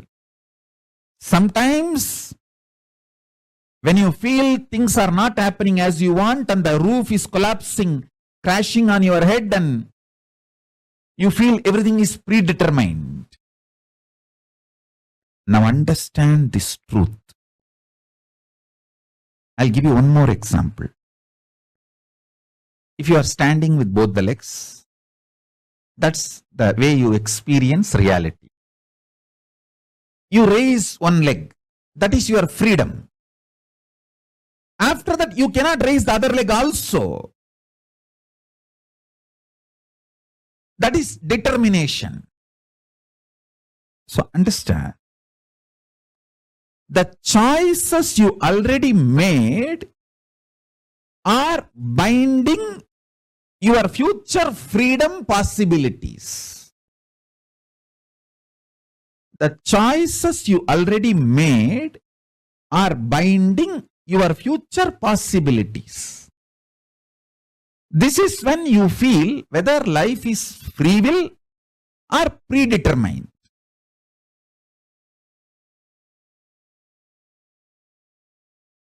When you perceive the happenings of your life is against your will and collapse inside you,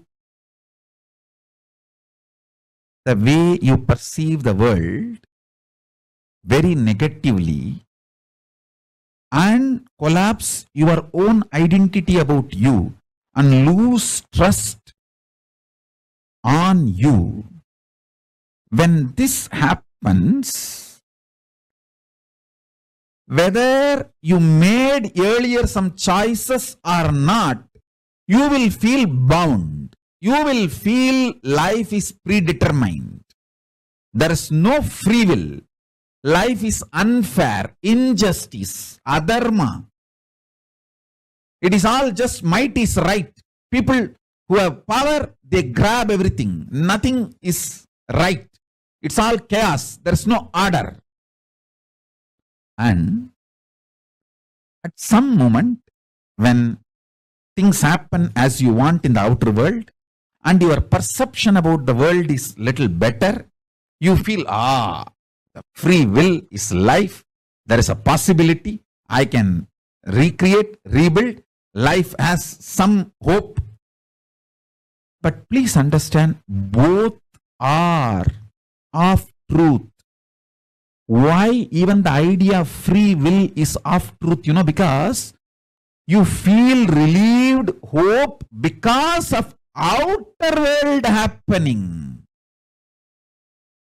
But the real truth is, if you decide to cognize the truth, you are Paramashiva, Paramātma, ultimate powerfulness. Understand? Whether life is predetermined or free will, the super determinism is the truth. Answer for the question whether life is free will or predetermined is life is super determinism. Neither predetermined nor free will. It is super determinism. Understand? Empowering yourself with the truth, reality. You are Paramashiva. You are the ultimate Paramatma. And from that truth, reality, making your perception about life, and with that strength of your subjective truth about yourself and your subjective experience about the world, impacting the world, the reality is super determinism. This is the real way of existing. This is what I call freedom. Freedom is not choices. Freedom is manifesting the reality you want to manifest. Listen.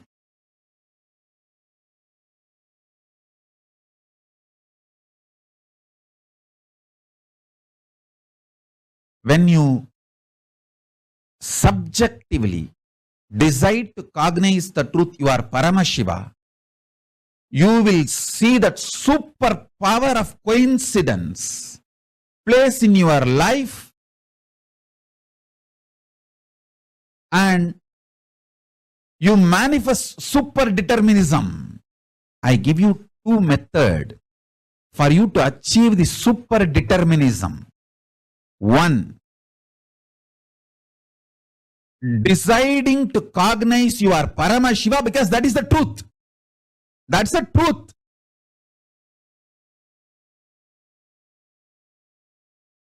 And face your inner space, your perception about life and the life reality itself. With this truth, I am Paramashiva. This is what is having power over now. Life, reality. That's first. Second, always tell everything to your Atmamurti. You can pray, you can cry, you can express your frustration, you can express your joy, you can express your gratitude, you can even fight. Do everything with your Atmalinga and Atmamurti. Everything. Continuously talking to your Atmalinga and Atmamurti will give you the power to manifest what you want. Shakti. And Buddhi to change wherever you need to change. Above all, Bhakti. The romantic existence with cosmos. You will get all three. Constantly talk to Atmalinga and Atmamurti. Listen. Take these two as the method to achieve super determinism. One,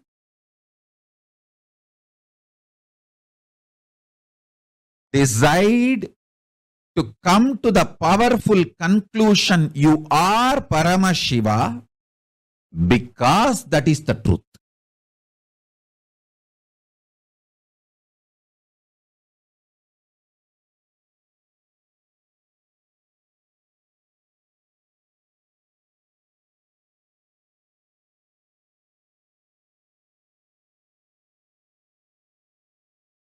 Om Paramashivoham. Om Nithyananda Paramashivoham.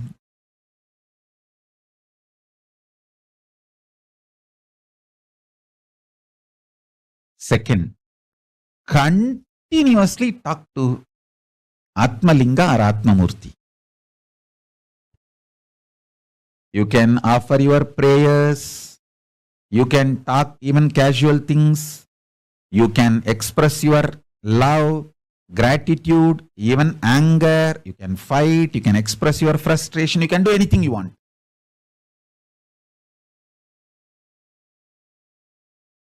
And I commit with you, I will respond to you immediately. I'll give you what you want. Shakti, to manifest your life as you want. Buddhi, intelligence to alter. If at all you need to alter somewhere your wants for your greater, better, complete life.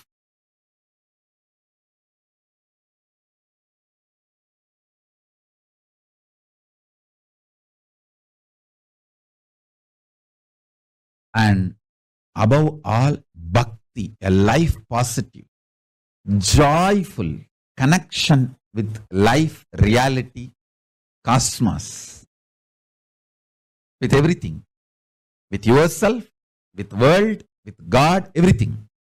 And yukti, method to live enlightenment. And mukti, enlightenment itself.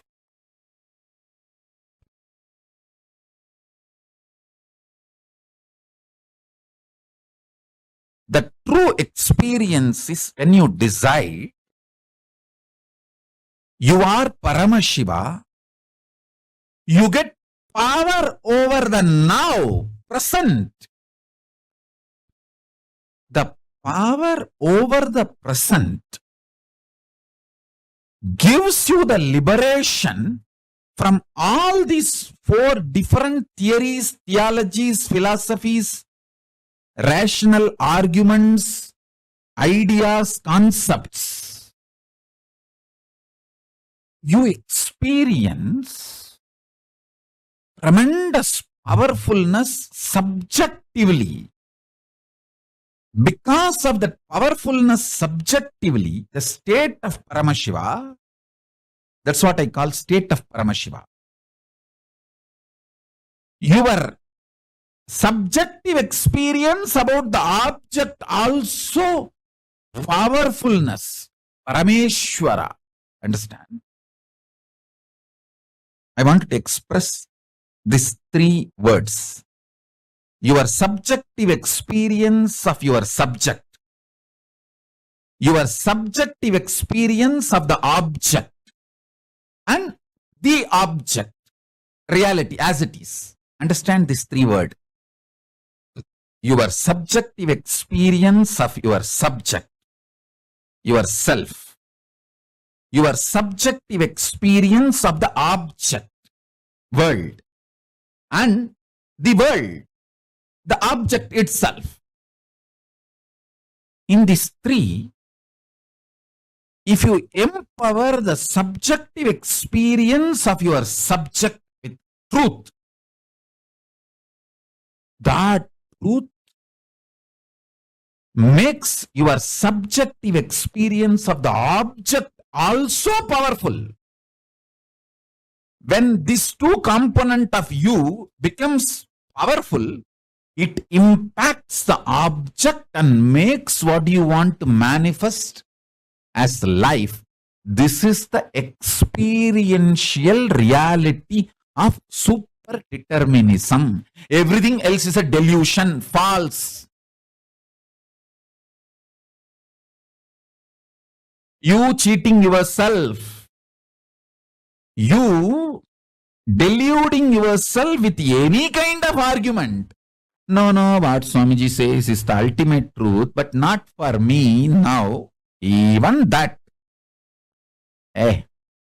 Whether you are ready to understand or not, sun is going to shine and wind is going to blow. Everything is going to happen as it is.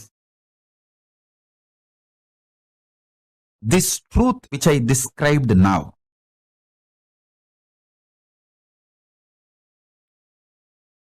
I'll explain the next level. Listen. Super determinism means empowering your subjective experience about you, your subject, with the truth you are Paramashiva. Paramashivatvamasi. You are Paramashiva. Empower your innermost subjective experience about yourself consciously. You are Paramashiva because that is the truth. And from that powerfulness, analyzing your subjective experience about the object, world, understanding everything happened in your life is just to trigger this enlightenment in you, trigger this awakening in you. Even the grahas, there is no graha, bad graha. There is no time, bad time. Only to remind you about your great truth the grahas act. When you don't want to be reminded to live the higher reality, then no other way, the grahas has to make you understand. All grahas focus on awakening you. They are all working sincerely for your inner awakening. Understand?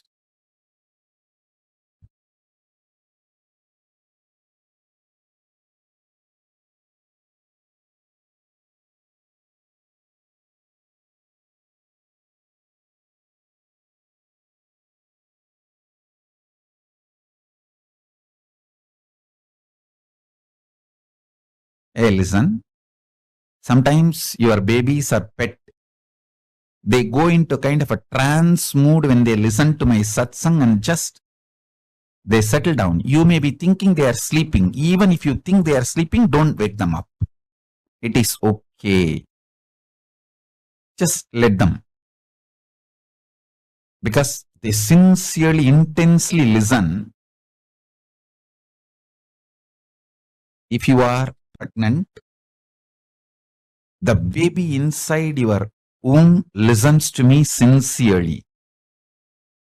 And the babies who sit in the satsang, they go to a kind of the trance, turiya space, and just melt down. You may be thinking they are sleeping. Even if you think they are sleeping, don't disturb them. Allow them to sleep. It's okay. I tell you, even the pets, when they come and sit for satsang and they just fall asleep, don't think they are falling asleep. Even if you think they are falling asleep, don't disturb them. They are in a trance. I can see very clearly in how many places that initiation is happening.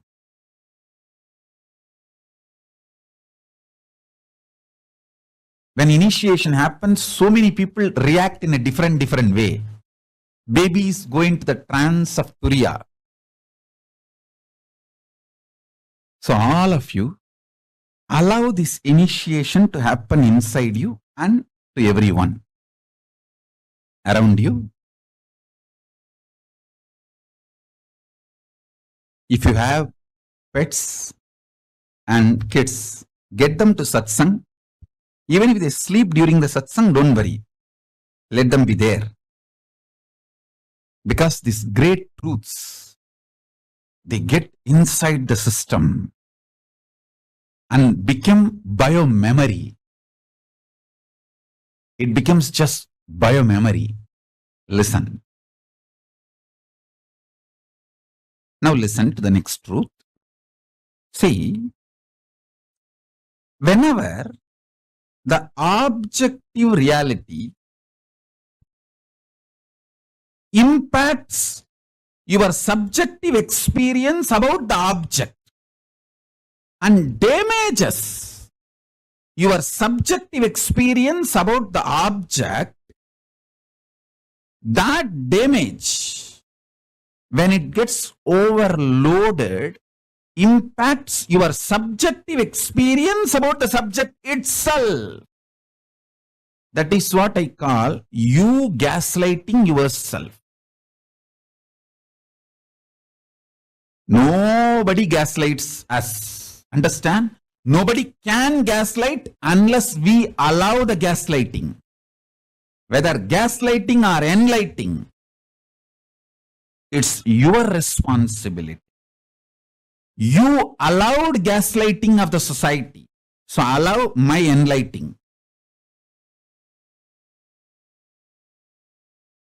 Stop allowing the society's gaslighting. Allow my enlightening. So listen carefully.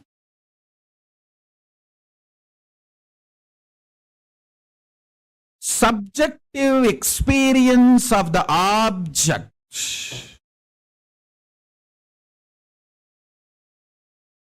should be impacted, impressed by the truth of the subjective experience you are Paramashiva not by the objective reality, so-called this world, and your equations with this world.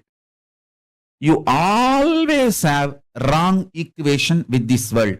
Always you feel injustice is done to you.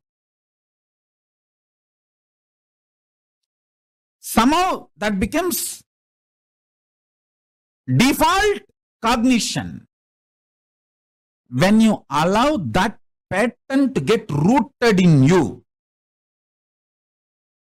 you damage your inner space, the subjective experience of the objective reality world. When you damage your inner space, that damage impacts your experience about your self. This is what I call powerlessness. Understand? You should know why you are not able to live in the present moment. Only then you can heal yourself and start living in the present moment. Otherwise, just teaching, oh, live in the present moment, live in the present moment. Nobody can live. Nobody can live in the present moment unless they understand why you are not able to live in the present moment. Listen. If you feel so much injustice is done to you and feel anxiety, panic attack, your subjective experience about the object world is impacted by the world, others, outsiders, everyone. And if you feel so much of injustice is done, panic attack, anxiety, all that, be very clear, you cannot live in the present moment and you are going to literally commit spiritual suicide if you make decisions from that space. You are only going to destroy yourself more and more through any decisions you make from that space. First thing, stop making decisions from the pain, frustration, anger, violence, powerlessness of the subjective experience about the objective reality. Listen to that. Listen to this truth. More and more decisions you make out of the painful inner space, deluded inner space, the inner space which is hurt by the outer world, the inner space which you allowed to be hurt by the outer world, with the idea there is injustice done to you, or the subjective reality impacted by the objective reality, the objective world, due to sometimes you blame an individual person, or sometimes you blame a situation, sometimes you blame the ecosystem, sometimes you blame the whole world. Whoever you may find, blame or not blame, sometimes you will even blame yourself. Even that is wrong. Blaming yourself is not something cute. No.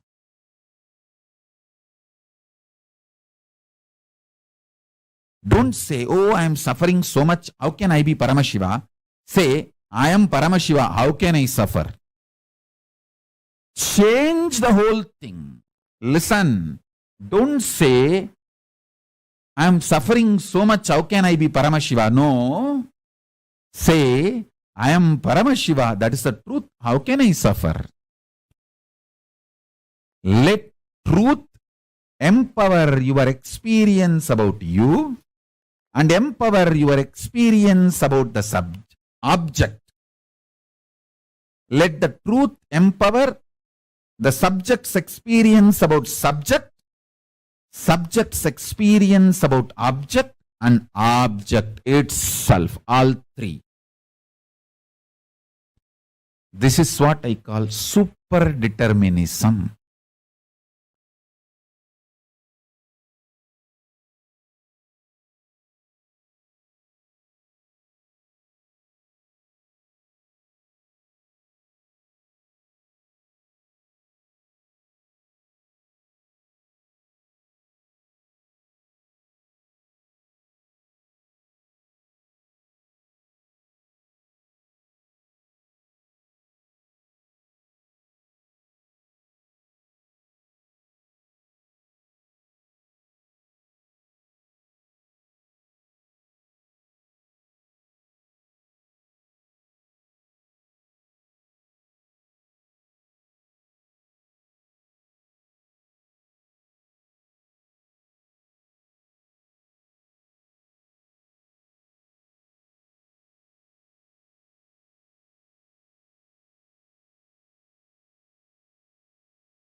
sorry, Swamiji gave one of the most important secrets to all of us. The life is neither predestined nor it is free will. Life is super determinism. It manifests as per your conscious will. When you declare from the understanding that you are Paramashiva, life manifests.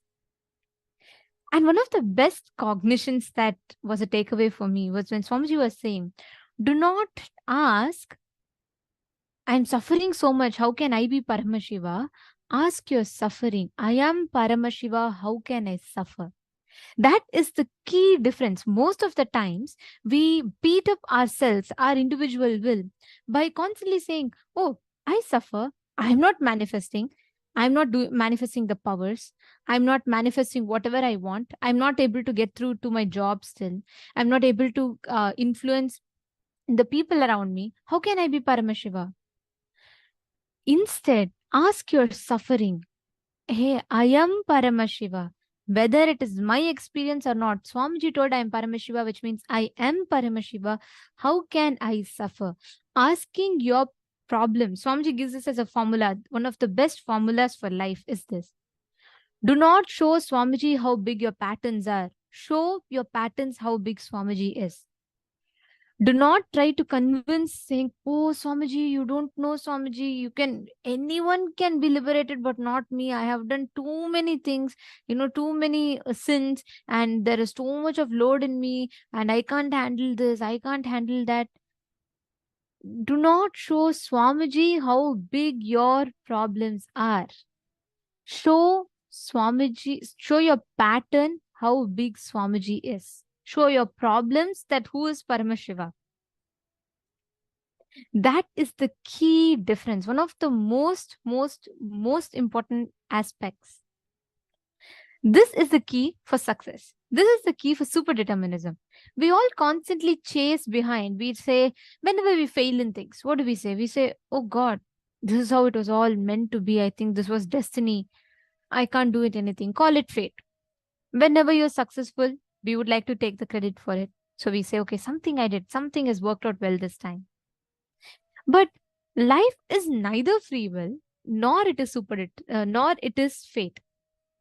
Life is super determinism, and that is the key. If we just understand this one secret, we will just catch the essence. How many of you are understanding this? How many of you clicked with this? Can I request you all to post in the chat? How many of you understood? How many of you clicked with this? Life is neither free will nor super determinism. And can I request each of you to post what exactly is your understanding?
We apologize for the technical glitch. We complete. All the participants lost the video for a few minutes.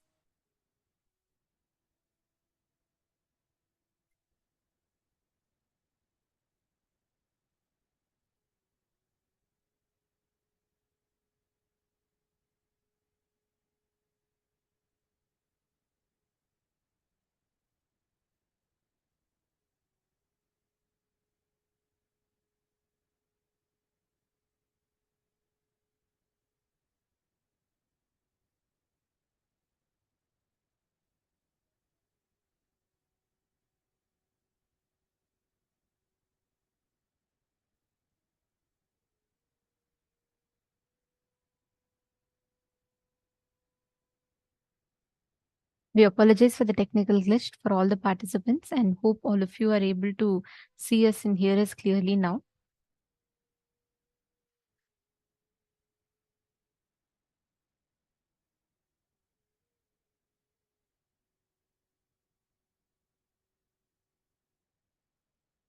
Now, we request all of you to take a few minutes and pen down at least 5 aspects of your life where you are expressing suffering, experiencing suffering.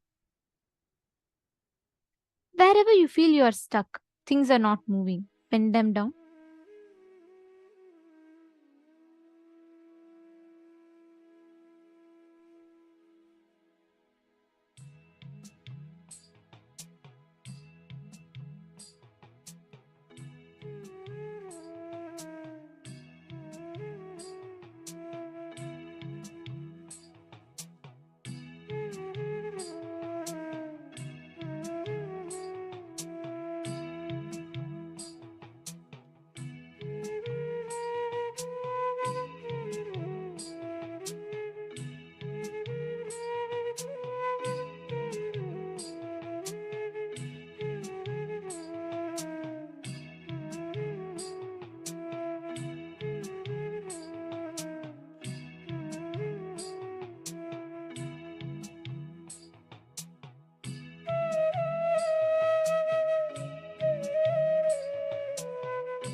Nithyananda?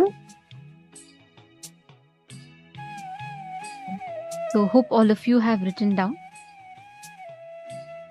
See, please understand, every point in your life, wherever you have been stuck, wherever you felt you are suffering, just look back at those situations.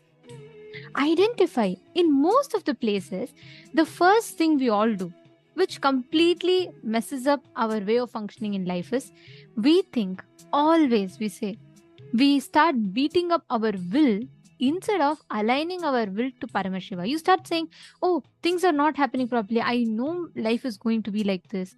I know things are not going to work. This is what God wants for me. We start talking, we start beating up our will. We start showing the Paramashiva in us how big the patterns are instead of showing the patterns how big Swamiji is. Every time in your life you've been stuck, all of you have written down the situations where you have been stuck and you've suffered, right? Just look back.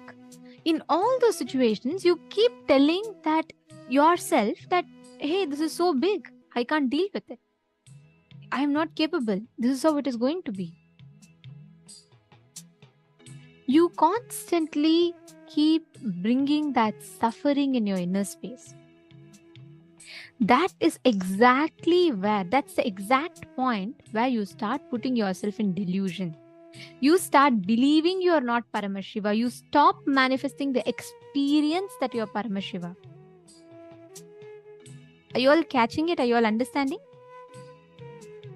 If you just apply this one truth in life, super determinism, life is neither free will, it is predetermined.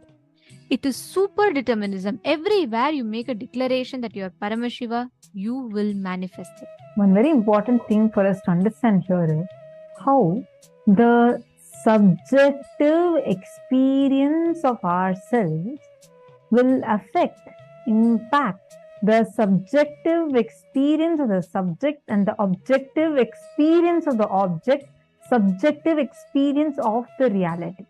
Where how the cognitions we carry about ourselves actually has a direct impact of seeing the reality, the way we understand, the way we perceive, and that is what impacts the reality itself. Super determinism is where, by you cognizing you are Paramashiva, from the cognition that you are Paramashiva, you cognizing how Paramashiva will see life. Seeing life like that, and with that subjective experience of yourself as Paramashiva impacting the reality, is super determinism. Understand? Usually we do the other way around. We let outside what's happening to impact us inside us. Here Swamiji is saying something different. Swamiji is saying, impact the reality by impacting by your inside you, what you feel inside you about you, by impacting the reality with that powerful cognition. Say, I am Paramashiva, so let this happen, and manifesting that. That is using super determinism in your life. You establishing yourself in super determinism whenever you have some high, like you feel like everything is happening the way you want. We claim that, okay, everything is as per our free will. It's our individual will. That's why, look, whatever I want, I'm able to do it. But when it does not happen the way we want it, we're like, this is not going to work for me. I don't think this is going to work out. How many of you are able to see this in your life? How many of you are able to see that many times whenever you are in your high, meaning like things are happening, everything is as per you want, you feel happy, you feel like, yeah, everything is as per my will, I can do it. But suddenly something like an accident happens. Something that you did not foresee has happened. Something unprecedented has happened to you. Immediately, all that confidence just collapses. You remember your past incompletions. You feel like, yes, I was right the other day. I knew all this is only temporary. If I'm happy, how many of you had this habit that You're happy for a period of time. You're enjoying. Suddenly you remember, oh God, I'm enjoying too much. Probably I'm going to have a really bad time coming ahead next. Who all have this feeling? Just wave your hands.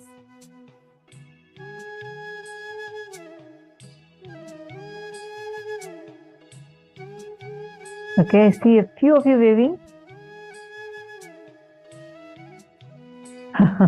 Now I see many more. See, why do you think we have that? We feel deep inside us, we believe whenever something we are so happy, excited, there's a deep fear in us about what unprecedented suffering is going to come up next.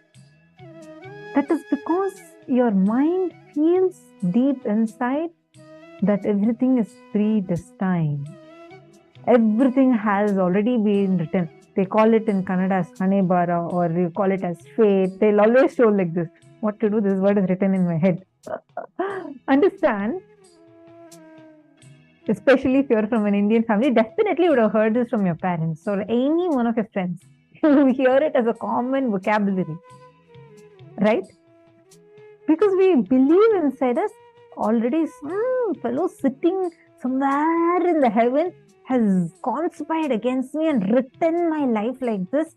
He has planned all these things and already wrote my life. That is why I'm suffering. And you blame the poor God and put all the blame on him. And whenever you feel you're successful, you say, I did it. You know how much of hard work I did. It's my intelligence or my hard work. Now I look what I got. See, this is how currently we are.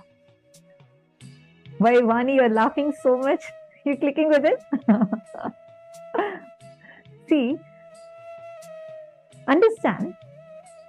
Now all of us are just going like a pendulum. We say sometimes life is all free will. Sometimes we say, no. Somebody sitting somewhere has conspired and written my life like this. It's all my fate. What to do? That's why I'm having this. Neither of these are right cognitions nor complete. Understand, every moment you are writing your future. This moment decides how your next moment is going to be. This can be understood on multiple levels.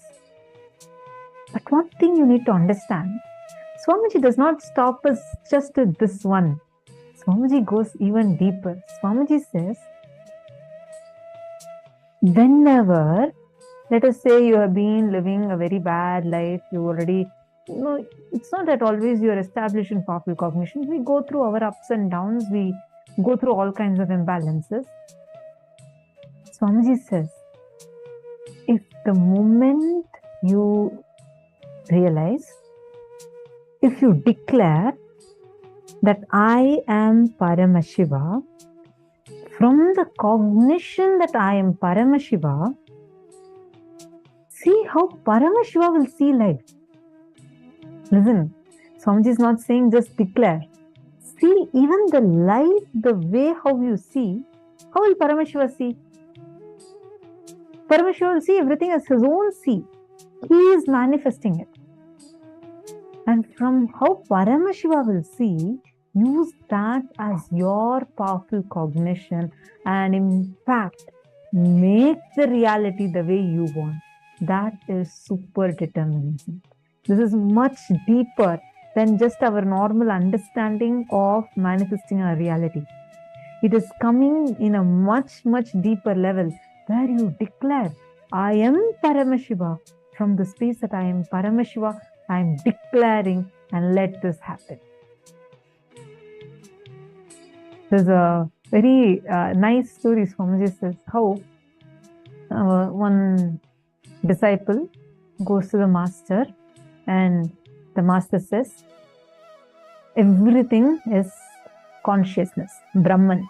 You are Brahman, that house is Brahman, the tree is Brahman, Everything is pure consciousness. And he gives this as a teaching and tells the disciple, okay, you go for today and come back tomorrow, I'll continue. The disciple says, okay. And the disciple goes. And as he is walking, he sees that mad elephant is running and coming. Everyone are moving away. It's a marketplace. Everyone are running, pushing each other and running and announcing the whole place. All of you run, run, run. There's a mad elephant running and coming this way. They've already killed 2 people there. Don't stand in its way. Move, move, move. This fellow says, no, my guru has told me that that everything is Brahman. So that elephant cannot hurt me because that elephant is also Brahman. I am also Brahman. So he goes and stands there. And the elephant runs and comes, takes him in the trunk and throws him away. And this fellow is badly hurt. He goes back to his master and cries to his master. What is this, master? You told me that everything is Brahman, everything is consciousness. I told the same thing to the elephant. Why did the elephant throw me off?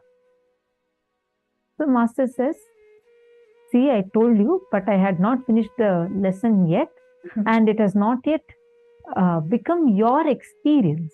Only when it becomes your experience, the truth will manifest for you. This is a normal way if you're a Vedanti or like where you're learning from a guru who is even an enlightened being.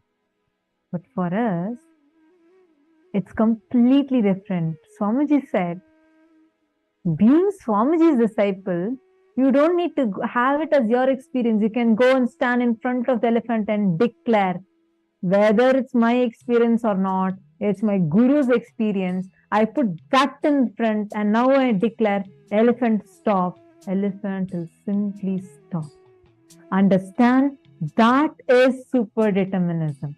Even when it is not your experience yet, you may not have cognized it. It may not be from your cognition, your capacity, your powerful cognition, your experience, saying that everything is consciousness. But my guru has told. My guru told that I am Paramashiva. From that strength, I am declaring, let this happen. It will happen. How else do you think you're moving the coconut in consciousness over matter power? I mean, now it's become more like a easy power for everyone. Everyone feels that consciousness over matter. Yeah, everybody does that. It's so common. But understand, it's common for all of us because we are Swamiji's disciples. Understand, how is the coconut listening to you? Why is the coconut listening to you? It's not that you are having that as your cognition. You know, my guru has told me. He has initiated me with that strength. I am sitting here. I am connecting to the coconut. Coconut move. It just moves. How many of you have manifested something in your life like this with any one cognition? You just held on to one powerful cognition that Swamiji has given you and you saw the whole thing became a miraculous happening. Can each of you post? Please take a moment. Like any one where you felt like, yes, coming, so excited, yes. Come on, share with us. Each of you post what it is. I know every one of you literally have something or another. Take a moment and post.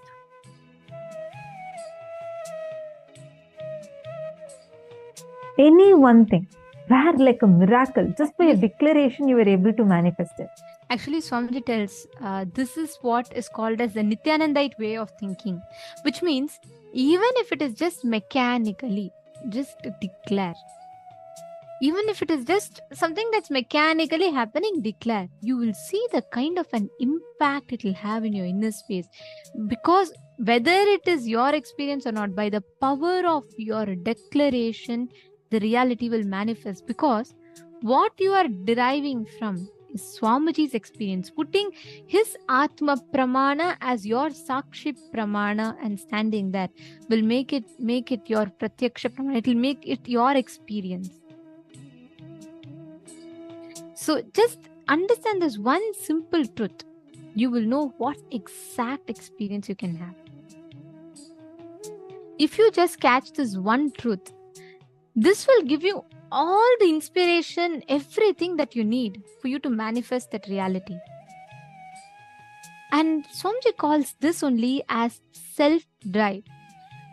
See, when you have this as a cognition, right? You don't need motivation, inspiration, anything from outside. It will be your experience. And because it is your experience, you will manifest it. Because you are declaring, you will manifest it. That is the power, that is the strength of making a declaration from your inner space. When you think like this, when you think whether it is my experience or not, I am not waiting for it. I know it is Swamiji's experience and he told me, and because he told me, that is a reality for me. Swamiji tells this becomes an inexhaustible resource, source of inspiration for you. And when this starts driving you, that is called self-drive, where you're not dependent on any external resource for inspiring you. Let us now listen further from Swamiji on what is self-drive.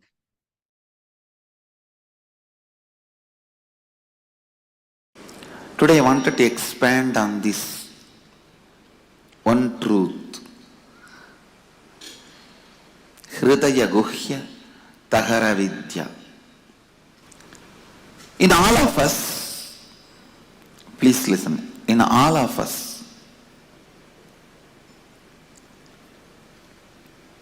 there is a strong cognition which is spontaneous for us, which forms the core of our heart, core of our being. Hridaya Guhya, which is cherished in the cave of the heart. For some people, I am this body is the Hridaya Guhya Tahara Vidya. They function, think, do everything with that understanding. I am this body from morning till night. Painting and cleaning externally and internally takes the whole day.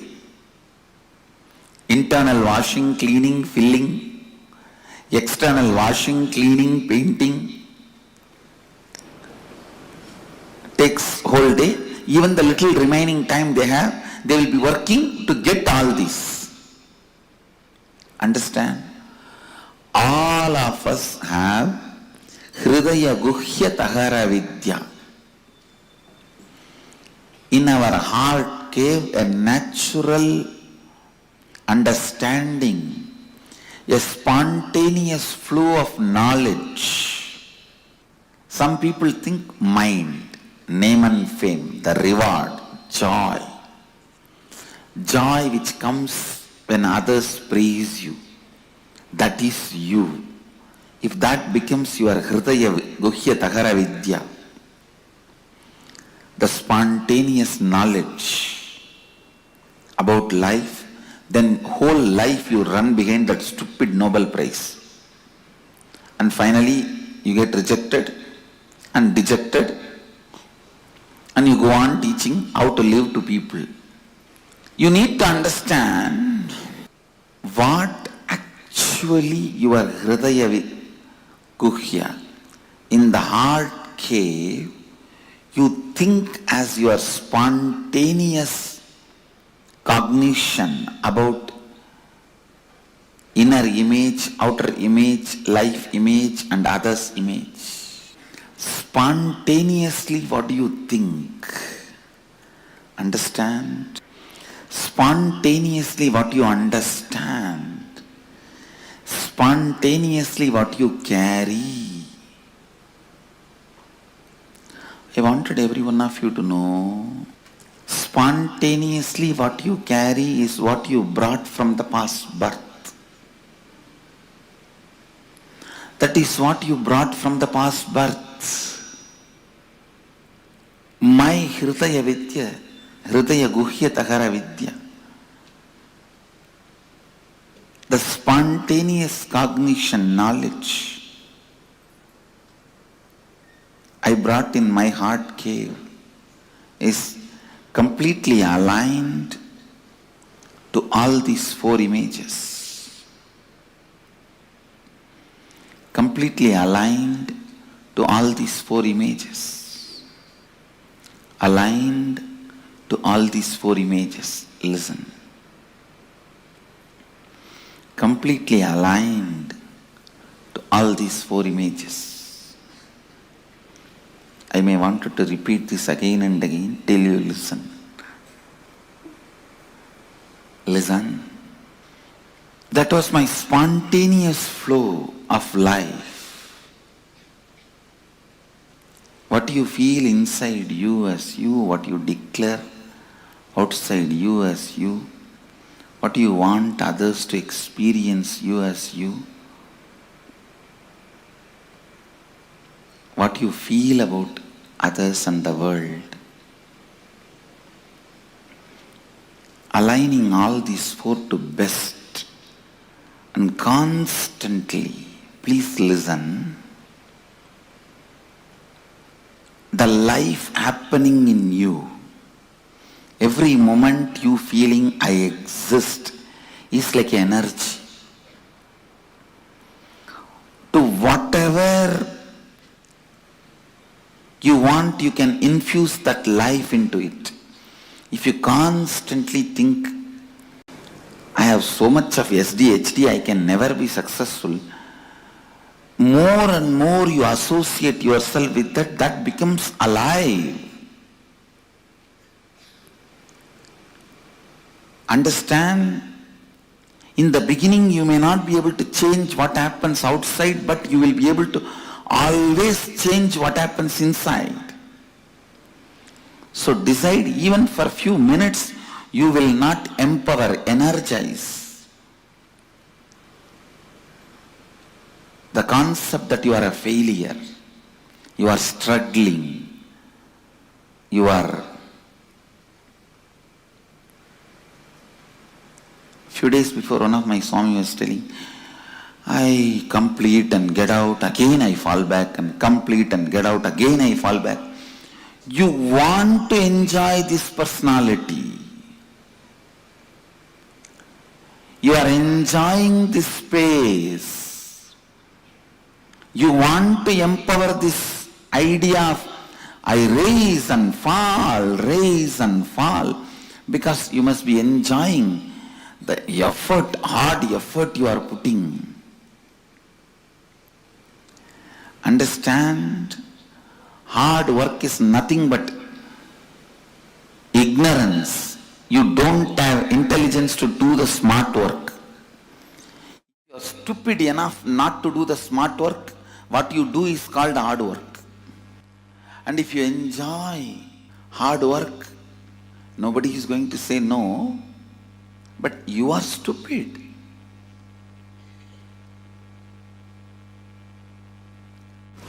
Why will you complete yourself and then come out again, fall into the same ditch and complete yourself and come out? Because you empower that cognition. I am struggling, sincere, seeker.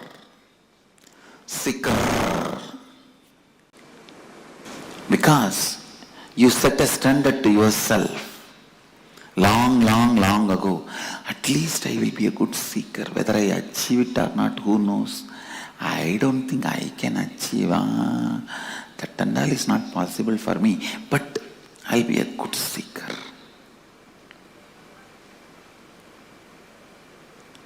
And maybe that is the way you will try to get others' attention. See, I am struggling and coming out. But stupid thing, nobody is ready to listen to your struggle. Understand? How much ever you try to decorate your struggle, nobody is ready to listen to your struggle unless you win the game. Only when you win the game, your struggles are garlanded, respected, worshipped. Your struggles by itself has no respect. So decide to win the game now. See, every moment your life empowers some cognition. Either, see, all these different cognitions. I am struggling. I can't achieve it. I can achieve it. I have achieved it. All these are just various cognitions, various balloons. You can fill the gas in any balloon. Your life is the gas. You can fill the gas in any balloon.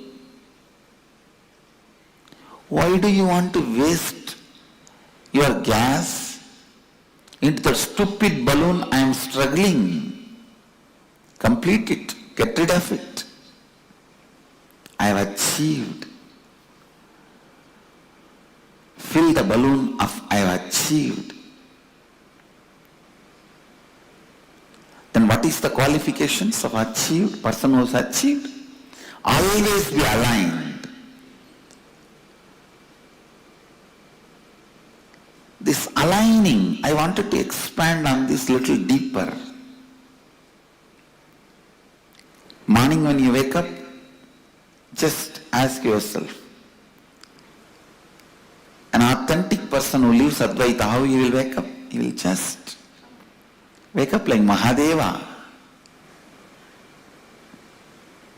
and bless the world. How he will shower himself, clean himself gracefully. What he will do next? Whatever I am doing, is it aligned to my identity, which I want to build as my inner image, which I want to show as outer image, the other's image and life image, which I want to take the responsibility for? This aligning, the moment you decide, yes, this action has to be done if I want to have this outer image. After that, no conflict, no question of conflict, no question of contradiction, no question of anything else. No question of conflict, no question of contradiction, no question of anything else. In all of your life, what you want to build, clearly decide now and always align your actions to it. That is what is spiritual practice. In my case, I came with what I want, all these four clearly, and always my actions were aligned to it. That is why I claim born enlightened. Understand? The Hridaya Guhya Tahara Vidya was very clear. The spontaneous expression, the way you think, every moment you are thinking, let it be aligned to what you want to show you as you to the world. What do you want to feel you as you to you? What do you want others to feel you as you? What do you want to feel as world?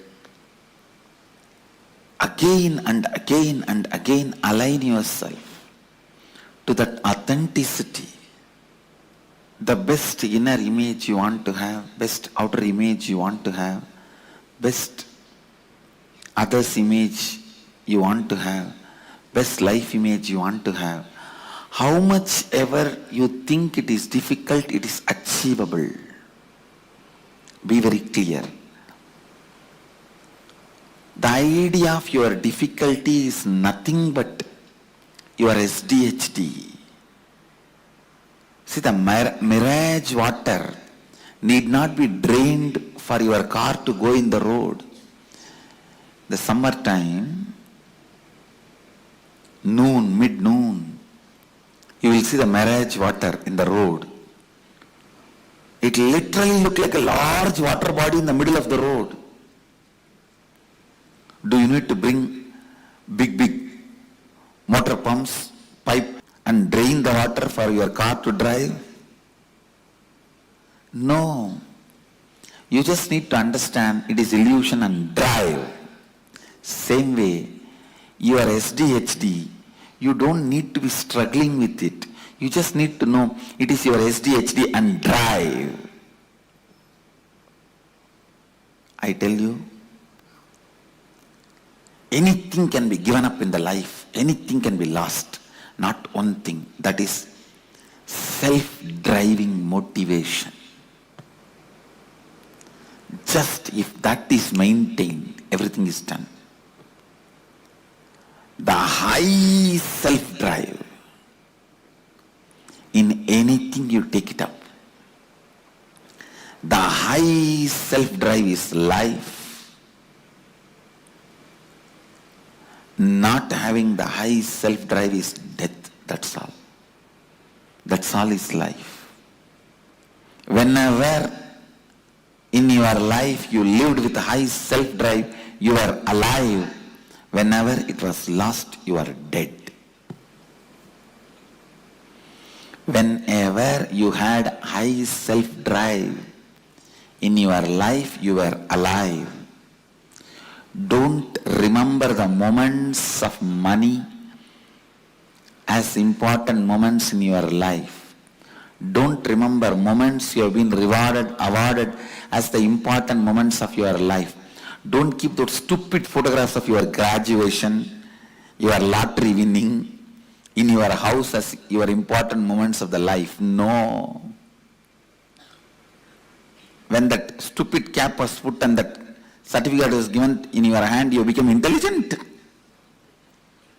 Don't keep that as a memorable moments of your life in your house. Whenever you had a high self-drive, those moments are the most memorable moments of your life. Keep them as the memorable moments of your life in your house. I tell you, high self-drive.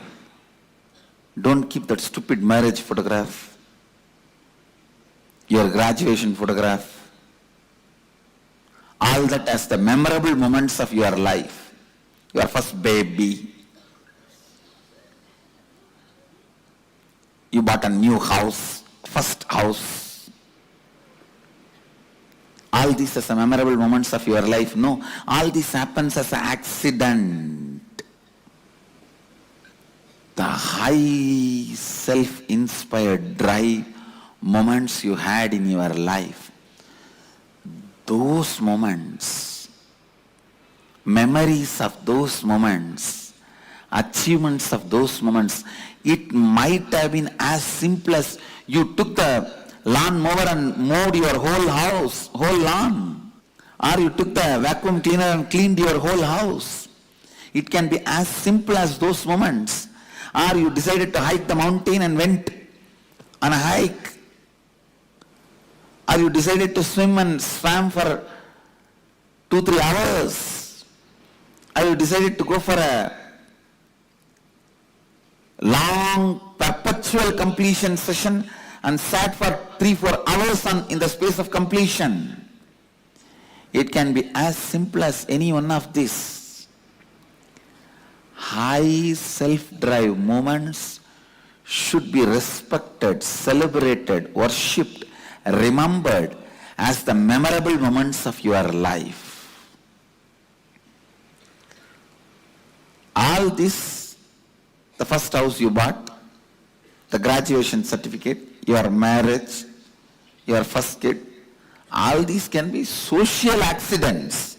You say that social accident moments of my life. Keep them all in archives in your house. Social accident moments of my life. But only when you are living in the high drive.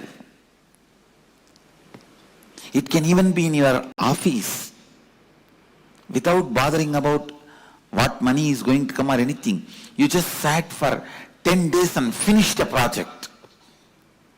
Those moments, high self-drive moments, get them as the memorable moments of your life. Get them as memorable moments of your life. And they are only memorable moments of your life. They are only memorable moments of your life. They only need to be repeated. Understand? The moments need to be repeated in your life is the high self-drive moments. Not for money, neither for reward or for any other things. Just out of self-inspiration. The dharmic high-drive moments you had in your life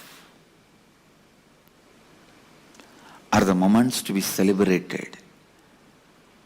Experience to be cherished, inspiration to be kept alive, life to be recreated.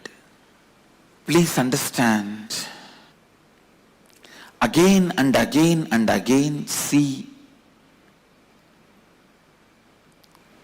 how you can become more and more authentic to your best inner image, outer image, life image, others image.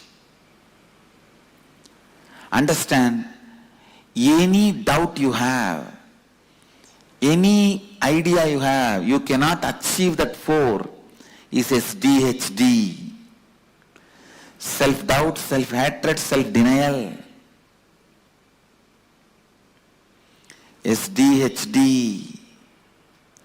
Go on completing with those SDHDs. Go on completing with those SDHDs.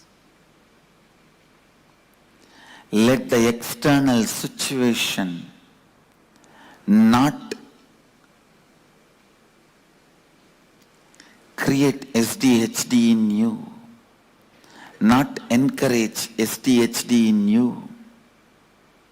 Understand, the external situations should not be creating an SDHD in you.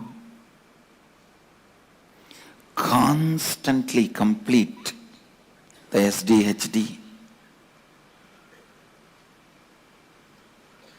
and constantly align yourself to the declared identities, to the best identity. That is what I call Advaitic activism. Advaitic activism. This is what exactly I call Advaitic activism.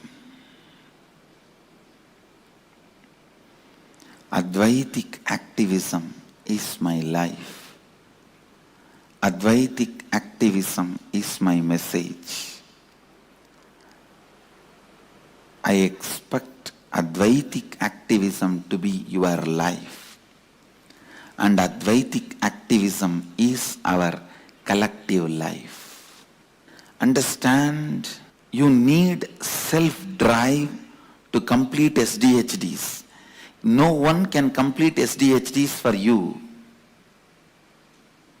No one can complete. That is the only thing even Guru cannot do for you. Everything else Guru can do and only Guru can do. But completing with SDHD, even Guru cannot do, only you can do it to yourself. That is the freedom you have to live or leave SDHD. Just decide. Living with SDHD feels good or leaving the SDHD feels good. Living with SDHD feels good or leaving the SDHD feels good. Understand? Living with SDHD feels good or leaving the SDHD feels good. Completing with SDHD, only you can do it to yourself. Again and again and again, demanding authenticity from yourself. Again and again and again, asking for authenticity from yourself. I tell you, if you retain your self-driving inspiration, whether you are grihastha or sannyasi, doesn't matter, you will become enlightened. If you lose your self-drive, whether you are a grihastha or a sannyasi, be very clear, you will be a failure. It is SDHD that matters. If you complete SDHD, you achieve it. If you are suffering, struggling with it, your life becomes hell. It is SDHD that decides whether your life is going to have the self-drive, enlightenment or not. SDHD is like a cow dung. If that is dumped, even the diamond will be covered. Even the diamond will lose its shining if just ordinary cow dung is dumped on it. But even if 1,000 years the cow dung was on diamond, the moment you wash the cow dung, diamond will again shine in its original glory. Even if you are suffering, struggling with SDHD for a million years, if you wash the SDHD now, your inner glory will stand up again. Understand? Come to the space of Advaitic activism. Come to the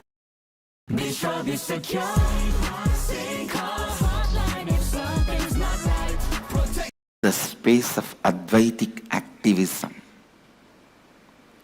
Come to the space of Advaitic activism. Come to the space of Advaitic activism. The more and more you align yourself, your declared inner image, best outer image, best others image, best life image,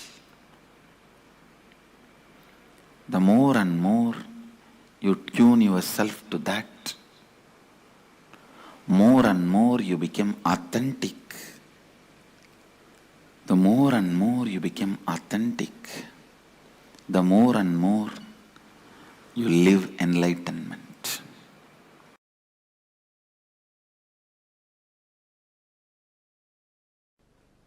Please understand, self-drive is the source of the knowledge a human being has. Means that is Saraswati. Knowledge is not number of books you read. Knowledge is not number of concepts you know. The amount of self-drive you have.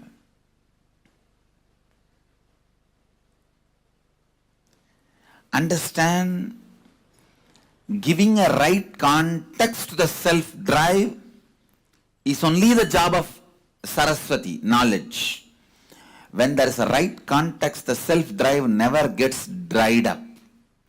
If it gets dried up, it is from the wrong context. It is the lower level pleasures. It is not self-drive. Self-drive which gets dried up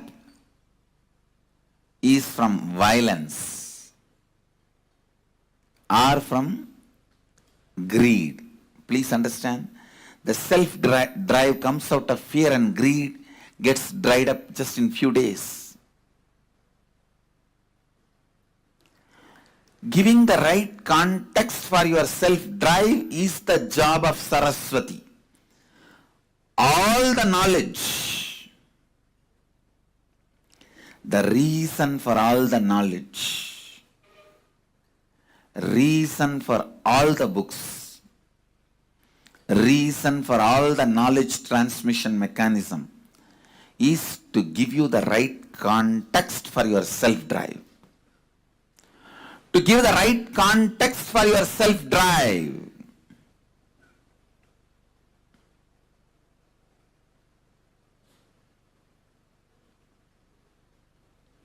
Giving the right context for your self-drive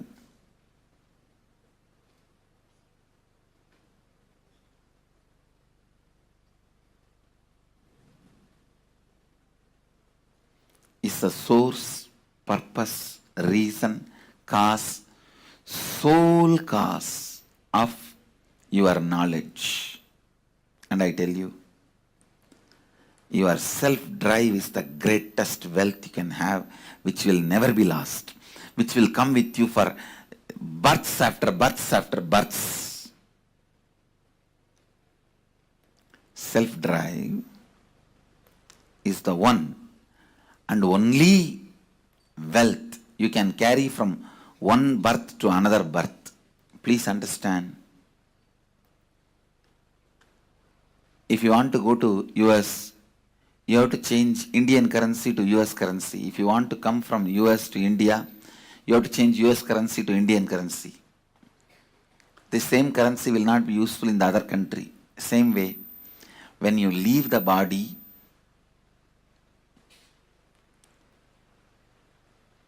whatever you accumulated in this birth,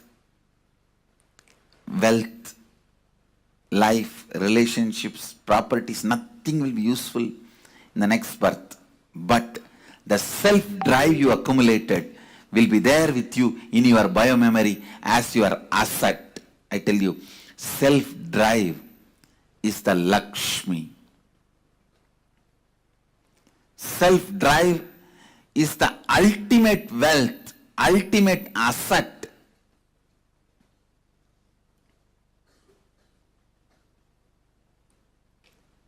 Anyone can accumulate, anyone can acquire. Not having self-drive is nothing but deep hatred towards you or towards others, life. I tell you, whoever does not have self-drive has a deep negative pattern about life and others.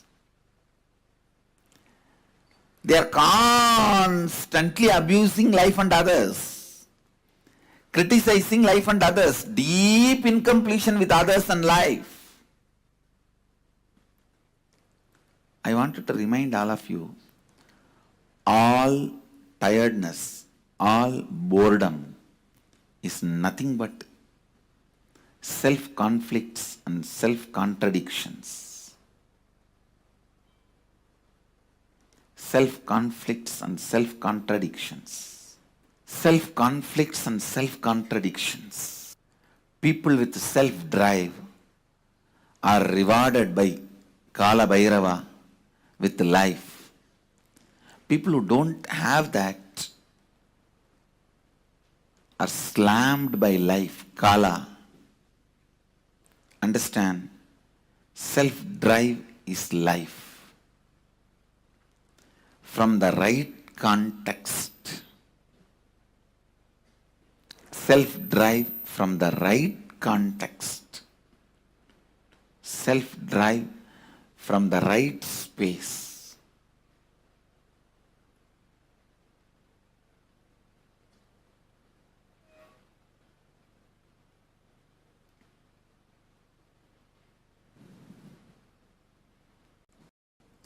self-drive is the only energy, Durga, you can have. Nothing else is energy. Not your muscle power or your thinking power. All that are not the top energy. Self-drive is the energy of life. Understand? Self-drive is Saraswati. Self-drive is Lakshmi. Self-drive is Durga. Driving yourself constantly, I tell you, anything stops your self-drive from the right context is incompletion. Immediately complete with it and get rid of it. The verse in Bhagavad Gita, the words of Sri Krishna, Uttared Atmanatmanam Atmanam Avasadayet. This is the exact interpretation I will give.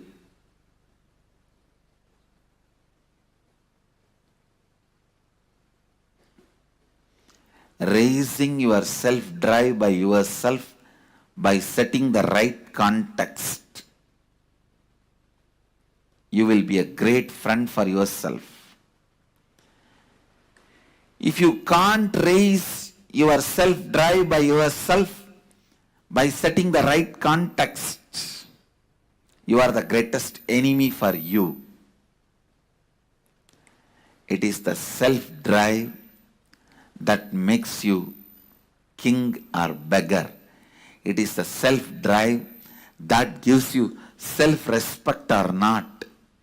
It's the self-drive that gives you the ability to exist. That is a self-drive that gives you the strength to live. Self-drive is the love for life. Self-drive is the devotion for life. Self-drive is commitment towards life. Self-drive is the scale to measure your authenticity, integrity, responsibility, and enriching.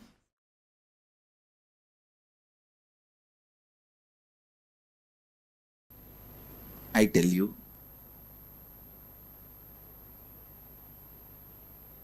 now whatever I am speaking, if you just pen down, when you started developing the patterns, ideas, moving out of your original Advaitic state and relive, it will be literally like a miracle cure for tons of problems you have.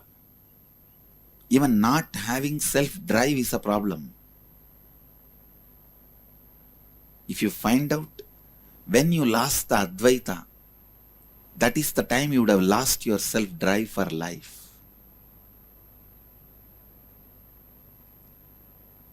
Just do this simple process. First, pen down the ideas, patterns, concepts which makes you feel you are away from your non-dual state.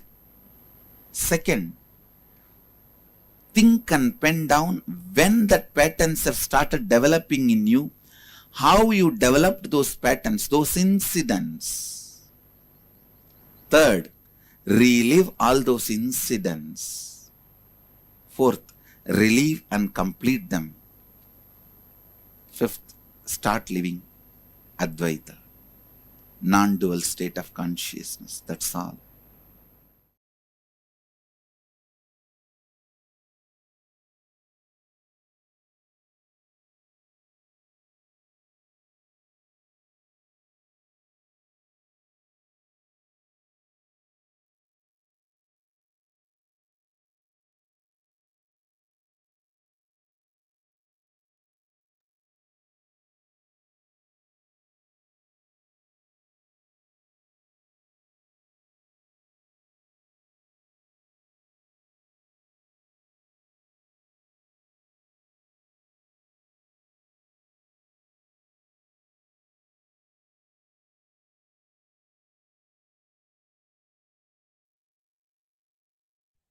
Nithyanandam.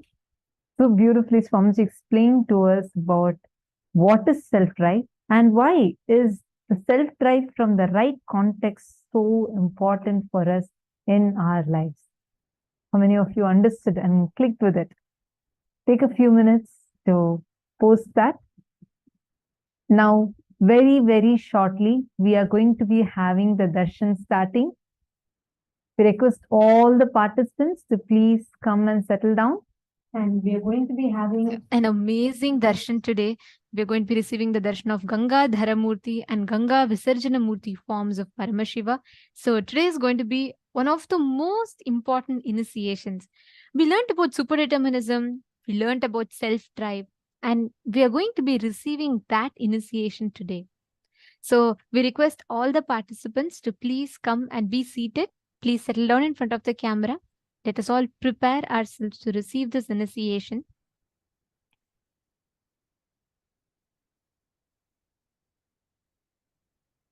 Actually, talking about superdeterminism, Swamiji revealed a very beautiful truth in this video. Swamiji said how many times we feel so justified with the struggles that we go through.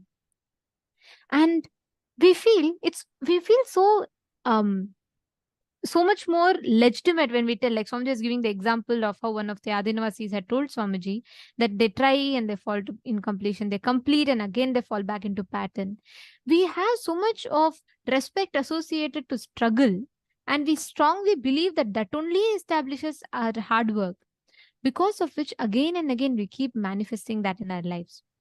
Today, Swamiji revealed a very important truth for how we can break free from that. The very happening of Ganga depicts that will persistence. It is after so much of will persistence from Bhagirath that Ganga descended. We all listened to the story Swamiji himself had revealed. This is the Murti. Ganga Dharamurti is the form of Paramashiva, where he accepts Ganga into his head in Kailasa, and Ganga Visarjana Murti is a form of Paramashiva through which he releases Ganga from his matted locks to Bhuloka. So we will be having the darshan of these two forms of Paramashiva. Let us start with the Dhyana Shloka, meditating on the form of Paramashiva as Ganga Dharamurti and Ganga Visarjana Murti.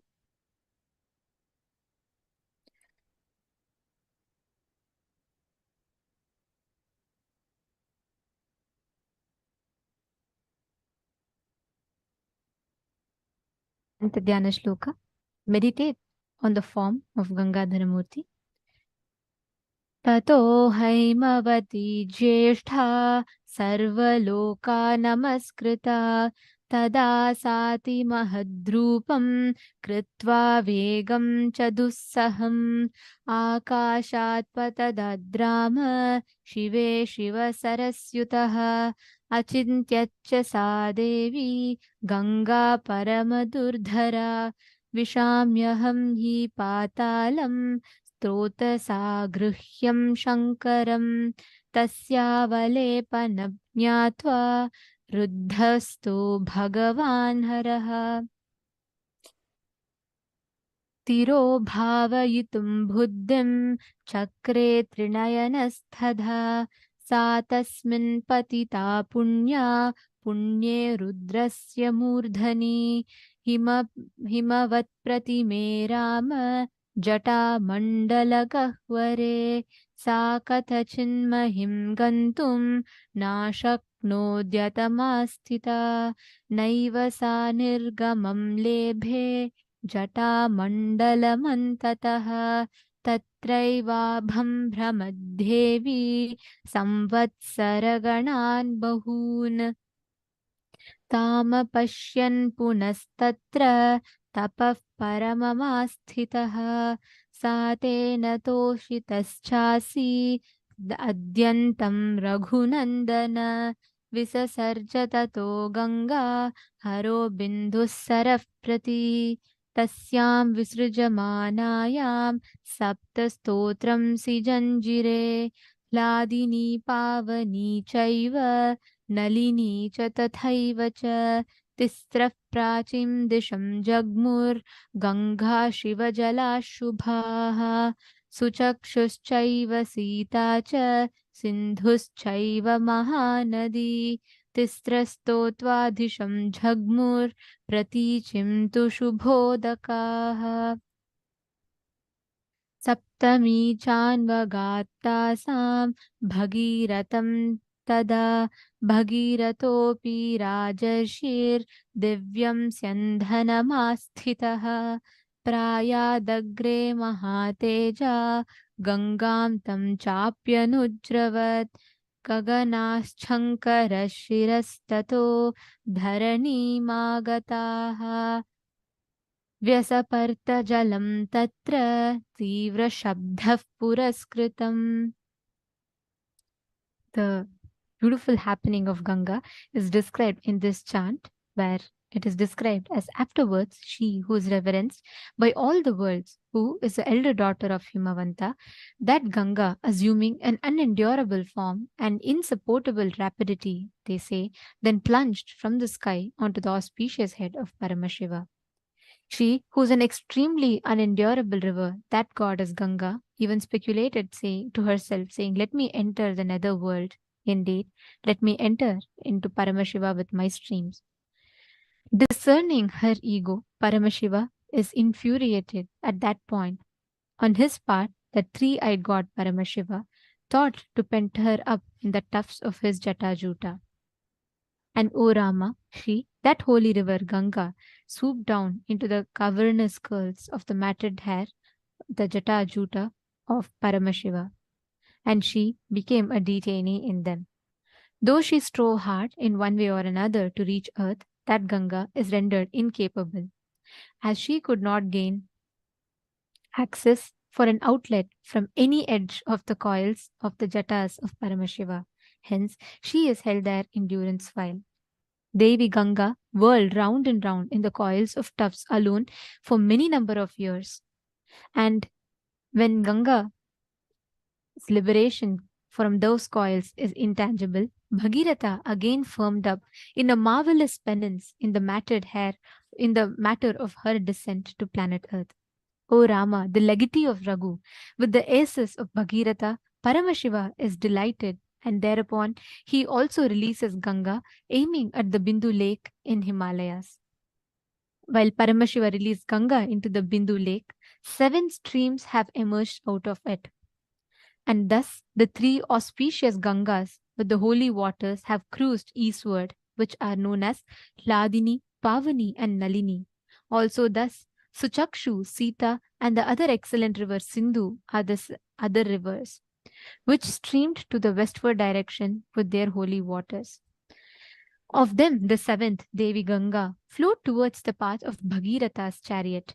The great, resplendent, the kingly sage Bhagiratha, sitting in a divine chariot, moved ahead, and even Ganga followed him. Thus, Ganga came from heavens onto Shankara's head, and from there onto the earth, and thereon, in earth, her water advanced with a tumultuous sound.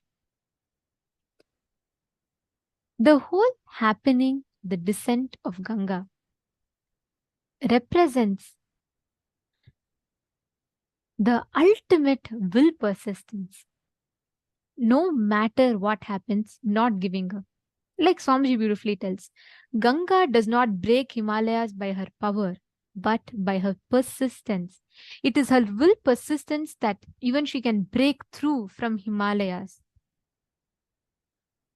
If we just look back at Swamiji's life, right, we can see Swamiji is the personification of what we learnt as superdeterminism, what we learnt as will persistence, all that we learn today. Swamiji is the essence. He is a personification of that.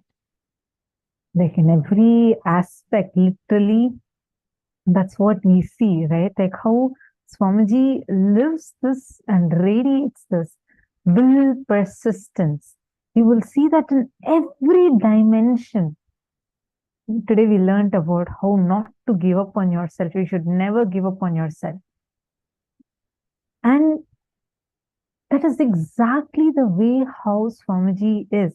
Not just Swamiji does not give up on himself, he does not give up on any one of us, on anything, any project. What Swamiji had started in his childhood as a passion to carve deities, today is standing tall as the largest collection of deities in the world, which is the Nithyananda Sacred Arts University, where the sacred tradition of deity making, you all need to know, there is no measuring tape that's used. Even now, the deities are made exactly as per the agamas, using the traditional measuring methods, like using a coconut leaf or using the measurements, like just by folding few leaves. That is the methodology that is used. How every single thing, anything that Swamiji started in his childhood, till date, like you would only see so much of persistence, will persistence in making that as a reality. It was even when Swamiji was young, what Swamiji had started, whether it is like organizing the first ever Ganesh Chaturthi or chanting the Upanishads, like everything. Swamiji has now expanded it so much. Like Swamiji tells, right? Swamiji started one at a time. If we all wait, if we start a project, what would we typically do? We say, oh, let me get things organized first. Let me get enough, let me get enough investments. Let me get enough team. Let me get enough people who can carry out the projects. Let me be sure. Let me have a clear plan. I'll put a clear roadmap. I'll get all the resources needed. Then after everything is there, then let me see. Let me see how I can do it. But Swamiji, like Swamiji beautifully tells, he never waited. He never stopped, or he was never stuck for anything. Constantly making it happen, making it happen, making it happen. That was the essence of Swamiji's life. The best example, I should say, the personification of will persistence, will how the manifestation happens just through sincere hard work. That is what is Swamiji.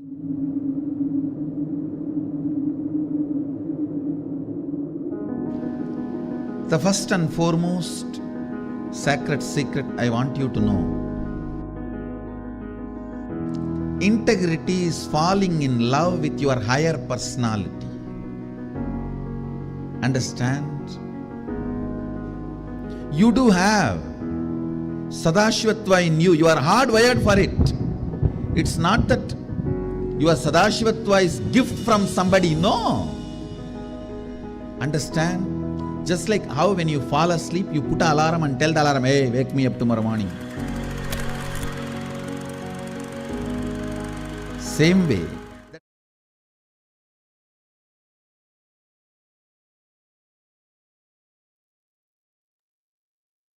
Swamiji's whole life, right? Swamiji embodies this will persistence right from his young age. From the time Swamiji started, every single bit of the way, Swamiji only did one at a time, working hard and manifesting this. Today, Swamiji is going to be initiating this exact space inside each and every one of us. We're all going to be initiated into super determinism. We're all going to be initiated into ultimate Paramatma Shakti, the self-drive to manifest whatever we want as reality. Every one of you sitting here are going to be initiated into that exact space. And now time has come for all of us to enter, and let us all get ready to receive the darshan. Let us now chant the Mahavakya. Om Nithyananda